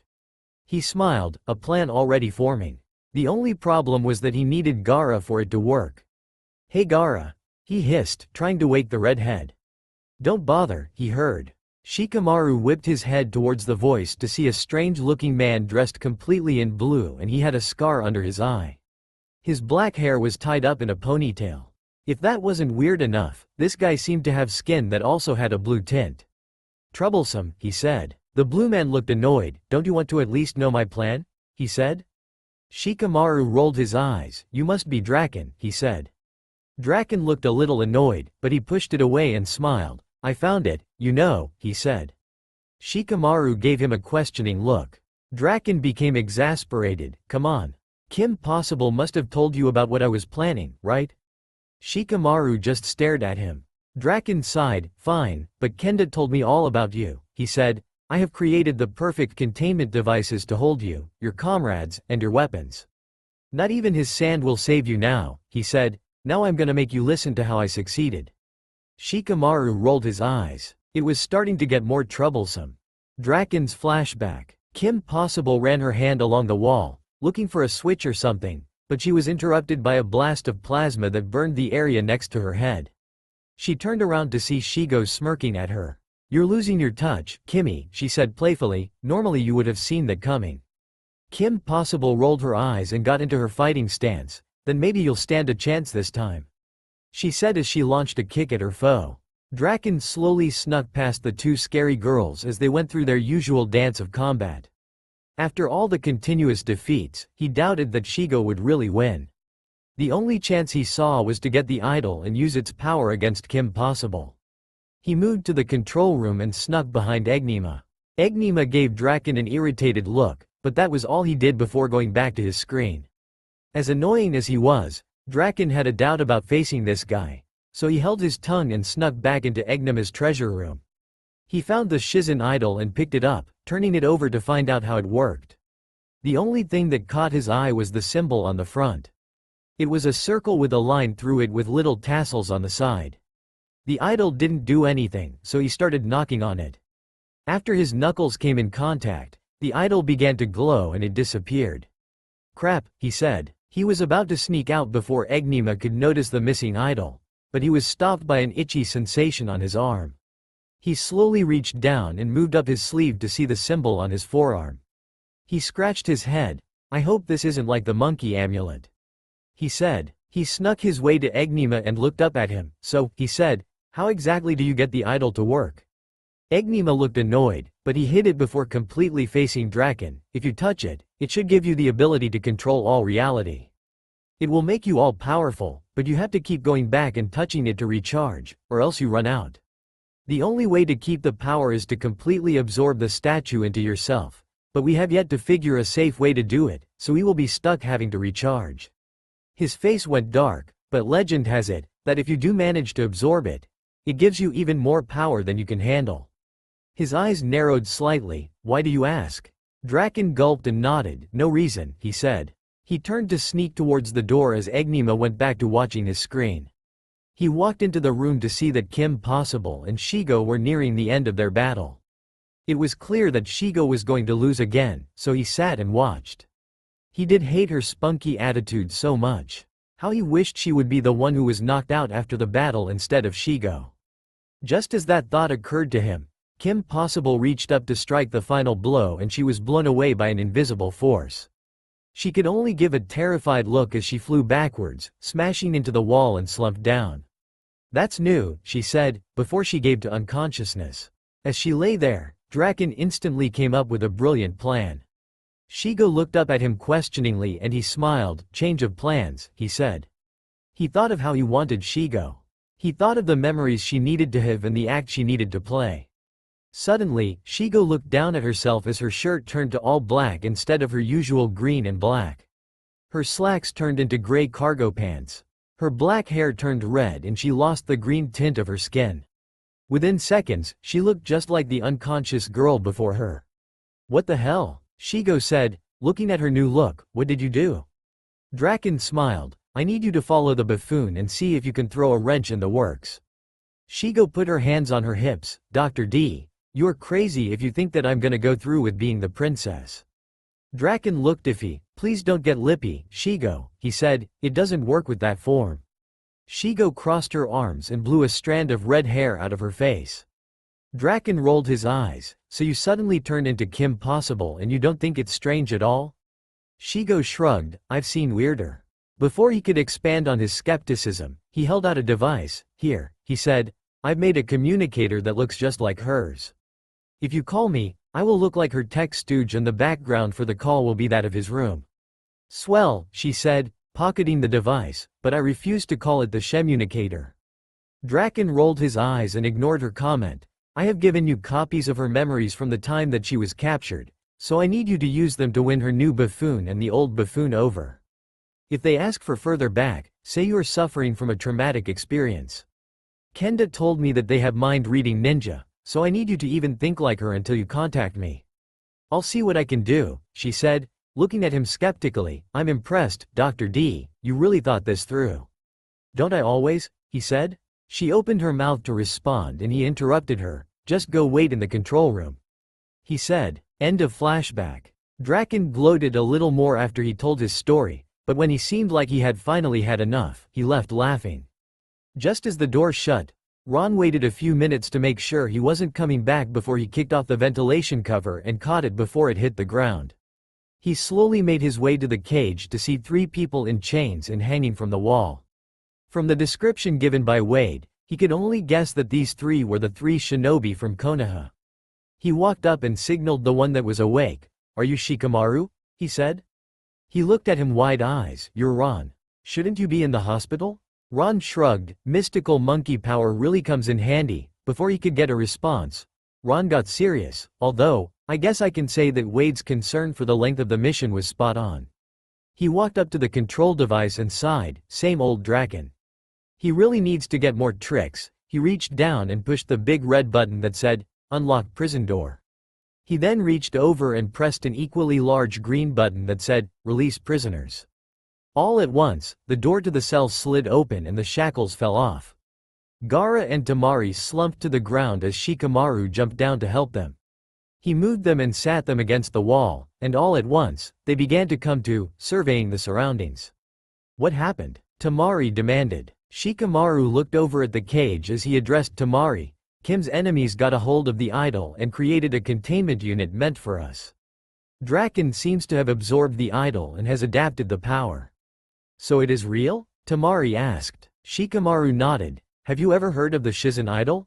Tamari waved it off. It's a myth, she said. The libraries in Suna talk about a legendary idol that lets you control the nature of reality around you. She paused. Are you saying that that was the item they were after? Shikamaru nodded. Tamari lost her cool demeanor. We have to get that back as soon as possible, she said. With it, he can break through reality and create his own personal place. If we don't stop him before he completely merges, the energy buildup will overpower his body and send out a shockwave that will completely decimate not only this world, but the world surrounding it. She stopped herself and put up the cool facade again. I mean, if the myth is true. Shikamaru nodded. Let's find Kim and figure something out, he said. He motioned for Tamari to grab Ron and they jumped off. Rufus woke up from his little nap and yawned, stretching to wake himself up. He readied himself to jump out of Kim's pocket, but he was stopped by the hand that entered the pocket and moved for the communicator. He moved out of the way so that Kim could grab it without trouble, but he was stopped by what happened next. He heard the device switch on followed by Kim's voice, Draken, I'm in and they don't seem to know what's going on. She said, the problem is that I seem to have been transferred to another world or something. Rufus had to hold back his fearful whimper as she spoke. Somehow, he figured he wasn't supposed to hear that. He curled up in a ball at the corner of her pocket, hoping not to be spotted. Excellent, Shigo, he heard. If it hadn't been for the fact that she had referred to him as Draken, Rufus could have sworn that it was Wade who responded, not exactly according to plan, but I can work with it. He laughed, I'll lock on your signal and come get you. Rufus heard skepticism in Shigo's, Kim's voice. How exactly do you expect to do that? She said. He didn't like the foreboding feeling that came from Draken's, Wade's response. I have a way, he said. There was a click from the communicator as it was turned off and Rufus had to dodge out of the way as Kim, Shigo shoved the device into her pocket. Yeah, he definitely wasn't supposed to hear that. Naruto hated walking down the street. Sure, Tucci, the nice man at the ramen shop, treated him kindly, and that girl behind the counter was also nice, but for some reason, people would send him glares as he took his strolls. When he asked Tsunade-sama, she refused to tell him why. He liked that Sakura would sometimes come up and stare them down until they looked away, and Ino would try to pull his attention away by telling him more about his past. Just as they entered what looked like a training ground, Sakura turned around and shouted at a tree, "Hey, Hinata, I'm sure you won't bite." Naruto was going to ask what she was talking about, but he was stopped by a girl who stepped out from behind a tree. She looked about his age. She had long blue hair and pretty, white, pupilless eyes. As she walked over, she was pushing her fingers together and blushing. Hello Naruto-kun," she stuttered. This girl was very pretty, but for some reason, he didn't react the same way he had been. For some reason, hitting on her just seemed like a bad idea. "Hi," he said, "I'm sorry, but I don't remember you. Would you remind me?" He flashed a winning smile and patted her on the shoulder, and she seemed to freeze up. The next thing he knew, she was on the ground. Naruto jumped down to her. "Did I do something?" he asked, shooting a look at his chauffeurs. He was unnerved to see them holding back giggles. Sakura shot a look at Ino and she led Naruto away while Ino kneeled down to Hinata. "Let's go to your house," she said, leading him further down the street, leading up to an apartment building. When they walked into his room, Kim was waiting in a chair, reading a book. "Kyo," she said, "I mean, Naruto." She smiled and he realized that she called him that on purpose. He smiled. "I'll always be Kyo," he said, "the only difference is that it's just not correct term for me." They exchanged a few more jokes, talking about the day he had. Together, Kim and Naruto found out what they could from Sakura about Konoha. When they were done, Sakura led Kim out and Naruto laid down to get some well-needed sleep. He was going to get lots of sleep so that he could find out more from Sakura tomorrow. He quickly fell asleep thinking about his plans for tomorrow. Who would have thought that he would be interrupted by the light thumping on his chest? He opened his eyes to see Rufus jumping down on him and squeaking frantically. He sat up slowly as Rufus pulled out Kim's communicator. Naruto took it and turned it on. Wade flashed on the screen, but he looked like he was doing something else, so Naruto spoke. Wade?" he said. Wade jumped and turned around quickly, speaking, "Shigo, this is not the T." When he saw Kyo, he froze and quietly said, "It's the new buffoon." What?" Naruto said. "I meant good morning," Wade sputtered. "Did you need something?" Naruto rubbed his eyes. "Sorry, I must have woken up and sleep dialed. Did you say something before?" Wade looked relieved. "No," he said, "good night." Naruto yawned. "Good night, sorry I bothered you." "Good night," Wade said, and the screen went blank. Naruto instantly shot up and grabbed his clothes. Wade called him the buffoon, and that's the nickname that Draken gave Kim's assistants. If that wasn't all, he called him Shigo, so that must mean that Shigo was masquerading as Kim. He needed to tell Tsunade about it immediately. Kim waited until they were back at Middleton before she jumped and hugged Ron. She may have not known what happened after she had been blown away while fighting Shigo, but she was glad to finally see something that made sense. "What happened?" she asked as she pulled away. Ron sighed. "Apparently, Draken has become completely all-powerful thanks to an idol, and we need to stop him before he completely absorbs said idol or we will be faced with total destruction." "Oh," she said. Suddenly, realization hit her and she looked at Ron. "Where's Kyo?" she demanded. Ron looked worried. "Draken might have disguised Shigo as you and sent her with him." "Crap," Kim said, "he doesn't even know who he is. How's he going to be able to avoid getting killed?" Ron was going to try to comfort his girlfriend, but he was stopped by a rumbling. Kim looked toward Draken's lair to see the roof suddenly open up. What she saw next was way past weird. It looked like Draken was stretching out of the roof. His head, torso, and arms seemed completely fine, but below that looked like taffy. The worst part was that Draken was completely shirtless. And even worse than worse, he was kinda ripped. She watched in wonder as he lifted his hands and shot black clouds out of his hands. The clouds all joined together and spread out over the sky turned into a hole. As the smoke blocking the hole cleared, it looked like they were looking at an upside-down world above them. Before Kim could doubt what she saw, Shikamaru spoke. "It's Konoha," he said. "How is that possible?" Tamari looked up and shared his worried look. "It looks like the legends are true," she said. She turned to Shikamaru. "We have to stop him." He responded with a nod, but he turned back in time to see Draken's lower body lifting up to meet him in the air. When he was normal, he took off in flight towards the city above them. Naruto didn't bother going back to bed. He quickly made his way to Tsunade's office, but he was stopped by a strange sight up above.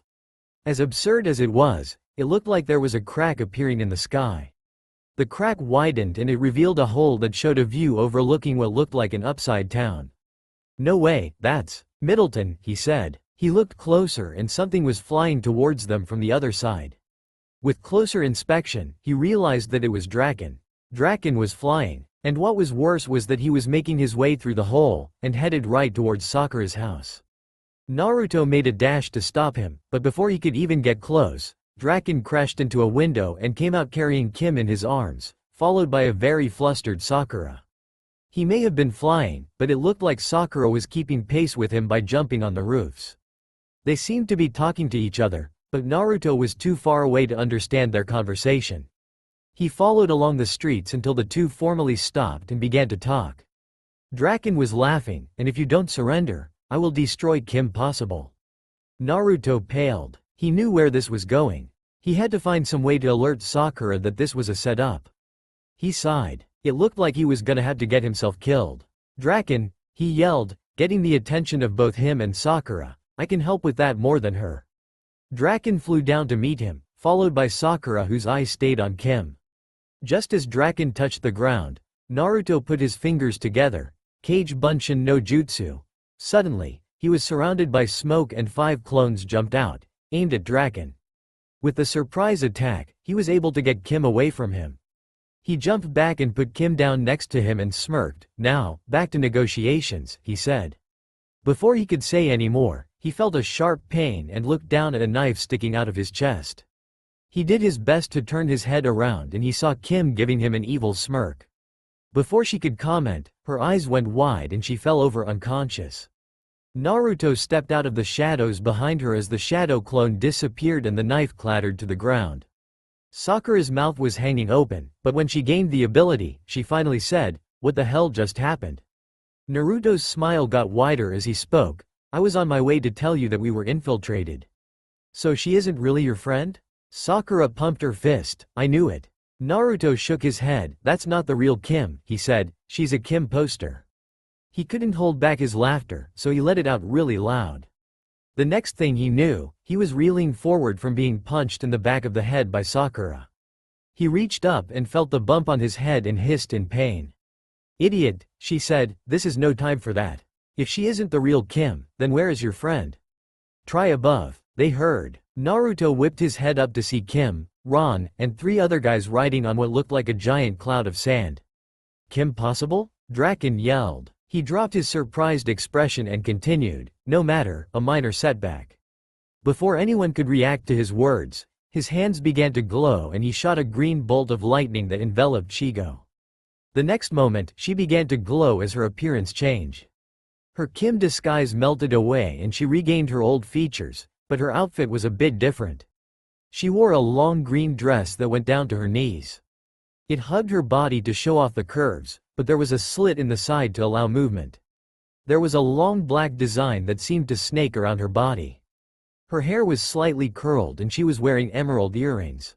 "Nice threads, Shigo," Ron said. "Shut it, stoppable." Shigo snarled. Suddenly awake, she turned to Draken. "Explain." "Simple, Shigo," he said. "I gave you some of my power to help you defeat them." Shigo waved it off. "I meant the outfit." Draken shrugged. "I always did try to get you to change your costume." Shigo looked unhappy. "We'll talk about this later," she said. Before anyone could react, she punched the ground and the area exploded with a giant green shockwave. This woke up the villagers, so panic began to ensue and everyone started toward the safety houses. Within all of the chaos, the Leaf Chunin and Jonin began to collaborate and they all headed toward Shigo and Draken. She smirked and sent out another shockwave that went towards everyone else in the area. Naruto and Sakura jumped to get out of the way, but the specially aimed shockwave followed them, preventing escape. Sakura looked up at Naruto, but before he could stop her, she threw him out of the fray and she was swallowed up by the explosion. The smoke cleared, revealing the unconscious bodies of all of the ninja. Before Shigo could do more damage, a blast of sand hit her and knocked her back. She easily flipped over in the air, smiling as she landed on her feet. Naruto looked up to the 3 riding the sand and the red one spoke, "Go." We'll take care of her while you defeat Draken. Kim and Ron jumped down and the three riding the sand shot off toward Shigo. Kim jumped out and hugged Naruto. Kyo, I'm so glad you're safe. Naruto smiled. Now wasn't the time to correct her, so instead, he smiled and said, good to see you too, but this guy seems to be more up your alley, so do you have any ideas? Kim smiled. Oh, I've got a plan, she said. Shigo tried to hold back laughter as she easily batted away the sand and wind that flew at her. She didn't necessarily like the outfit, but whatever Draken did definitely made up for it. This power was so magnificent that she felt like she could do anything. She was glad that she finally got to pay these brats back for the humiliation she suffered in Draken's lab. She quickly learned that the girl was able to use wind as a weapon. Since she already knew about the sand, she didn't get thrown off guard when the red one attacked. The easiest one to avoid was the green one that controlled shadows. His shadows moved so slow that she could easily dodge it. Because of this, he didn't join the battle and the other two stepped out in front of him. She knew that she was more powerful than these two, so she should have had no trouble destroying them. The problem was that they wouldn't stay still long enough for her to destroy them. Stay still, she yelled, shooting another missing plasma ball. The girl rolled her eyes. Yeah, like we do that, she said smugly. Kids today, Shigo huffed, is there like a requirement for teenage fighters or something? Just make it easier on yourself and give up, the girl sneered. Shigo didn't necessarily appreciate that comment, so she did the only logical thing. She unleashed hell on the girl. With a quick movement, she launched at the girl, showering her with a barrage of punches and kicks, holding back obscenities as she was blocked with every attack. When she jumped back, she hadn't landed a single hit, but she was pleased to see the girl heavily panting. You're pretty good, the girl huffed, catching her breath. You're not so bad yourself, Shigo smiled, unwinded. She paused, but that's not going to work. She punched the ground again and a shockwave blasted up and stopped the sand that was speeding toward her from behind. Damn, the girl said, we'll get you next time. Shigo couldn't help but laugh at that. I'd like to see you try it. The girl just smiled. Sure, she said. Before Shigo could respond, she suddenly felt her body go stiff. Crap, she forgot about the green kid. The next thing she knew, the sand molded into shuriken and flew at her from one direction, and wind flew from the other. Shigo sighed. This was going to hurt. Ron smiled at Kim. You ready for this? He asked. Kim just smiled in response and they got ready for Kyo's signal. The plan was going perfectly so far. Draken may have gotten all powerful and whatnot, but he still had a one-track mind. At the moment, Kyo was throwing his kunai at the evil genius, taking all of the attention. They watched from their vantage point on top of the nearby roof and they could see that Kyo's attacks clearly weren't doing damage, but that intention wasn't to harm him. The plan was to make him mad. It was clear that it was working. Ron stopped that thought and looked down again. Kyo threw kunai and Draken moved to the side and shot a blast from his hand. Kyo laughed and jumped out of the way. Once he was clear of the attack, he slapped his butt up at the madman. Draken was starting to get red, purple? With anger? Maybe Kyo was doing too well. He led Draken further in until Draken was close to Ron and Kim's area. With a swift movement, Kyo threw a flash bomb into the air and Ron nodded at Kim. He grabbed her hand and started spinning. With his momentum, he launched Kim up at a high speed right at Draken and she kicked him in the head. As Draken fell down to the ground, Kim shot her hair dryer onto a nearby roof and swung to the ground. Ron looked down at Kim and smiled as she waved up at him. He was about to head down to meet her, but he was stopped by the look of fear that came across her delicate features. Within the next second, there was an explosion that came from Draken's landing area. Ron screamed Kim's name as she was caught up in the explosion. When the dust cleared, he jumped down to see Kim lying on the ground. He felt for a pulse. He waited and waited and waited. There was nothing. No, Kim, Ron yelled. He pressed his already tear-soaked face into her neck and began to weep. I will admit, she was an admirable foe, he heard from the smoke. Ron looked up to see Draken float out. But I have finally defeated her. Draken smirked down at Ron. I guess the engagement's off. Ron opened his eyes and looked up at the madman in front of him. You shouldn't have said that. He snarled. Draken wasn't fazed, and why not? He laughed. Ron didn't respond. Instead, he lifted his arms and he was surrounded by a blue aura. He started to float in the air. Crap, Draken said, losing his composure, I forgot about that. Naruto waited until he saw Kim fly up and kick Draken to head back. He made it a little closer when he heard an explosion followed by Ron screaming Kim's name. He started to speed up, but he was stopped by the sudden wave of killer intent that washed over him. He jumped up onto a roof to see Draken and Ron facing each other. Naruto then noticed the similarities between the two. They were both floating, they both seemed to have a lot of power, and they were both blue. He was about to jump down to help, but before he even moved, he suddenly found himself in the room with the cage again. What the hell is this? Naruto was confused. What do you mean? He asked. I am supposed to be the most powerful thing in this world, and now there are two overwhelming powers. I will not stand this. Naruto sighed. So what will you do about it? I will give you my power. Then they'll see who's to be feared. Naruto's sweat dropped. Tsunade-sama said I wasn't supposed to let you take control. Oh please, I can get control whenever I want. Right now, I'll only give you the two-tailed cloak. That will show them that I don't even need to be at full power to overpower them. Naruto scratched his head. Okay. Just get out there and kick some ass. Naruto came to and he was still on the roof, but he began to feel a strange sensation run through his body as he began to be surrounded by orange chakra.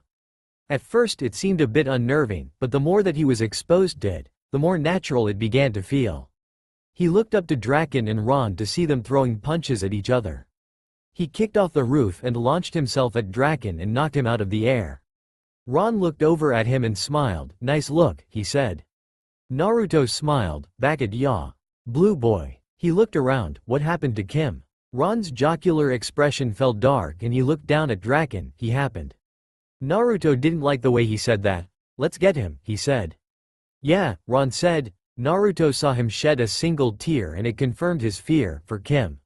He said sadly. They looked at each other and nodded. Draken was starting to rethink his strategy. Apparently, Buffoon 2 had some almighty power too, and he was already even matched with Buffoon 1. This might get a little difficult. He looked up at the two and they nodded. Suddenly, Buffoon 2 appeared next to him and landed a powerful punch in his gut as Buffoon 1 heel dropped his head.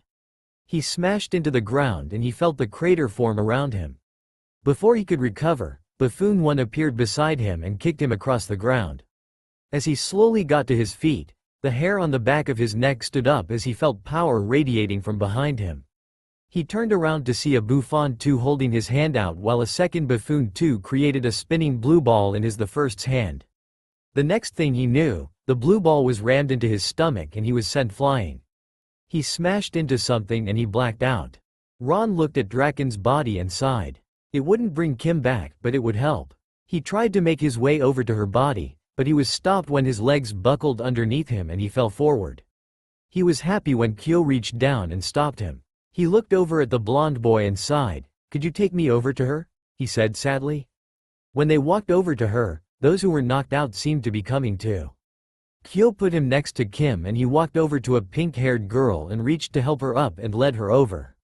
Can you do anything for her? He asked her. Ron appreciated Kyo's attempt, but he knew it wouldn't work. I already checked her pulse, he said sadly, pointing to the vein he touched.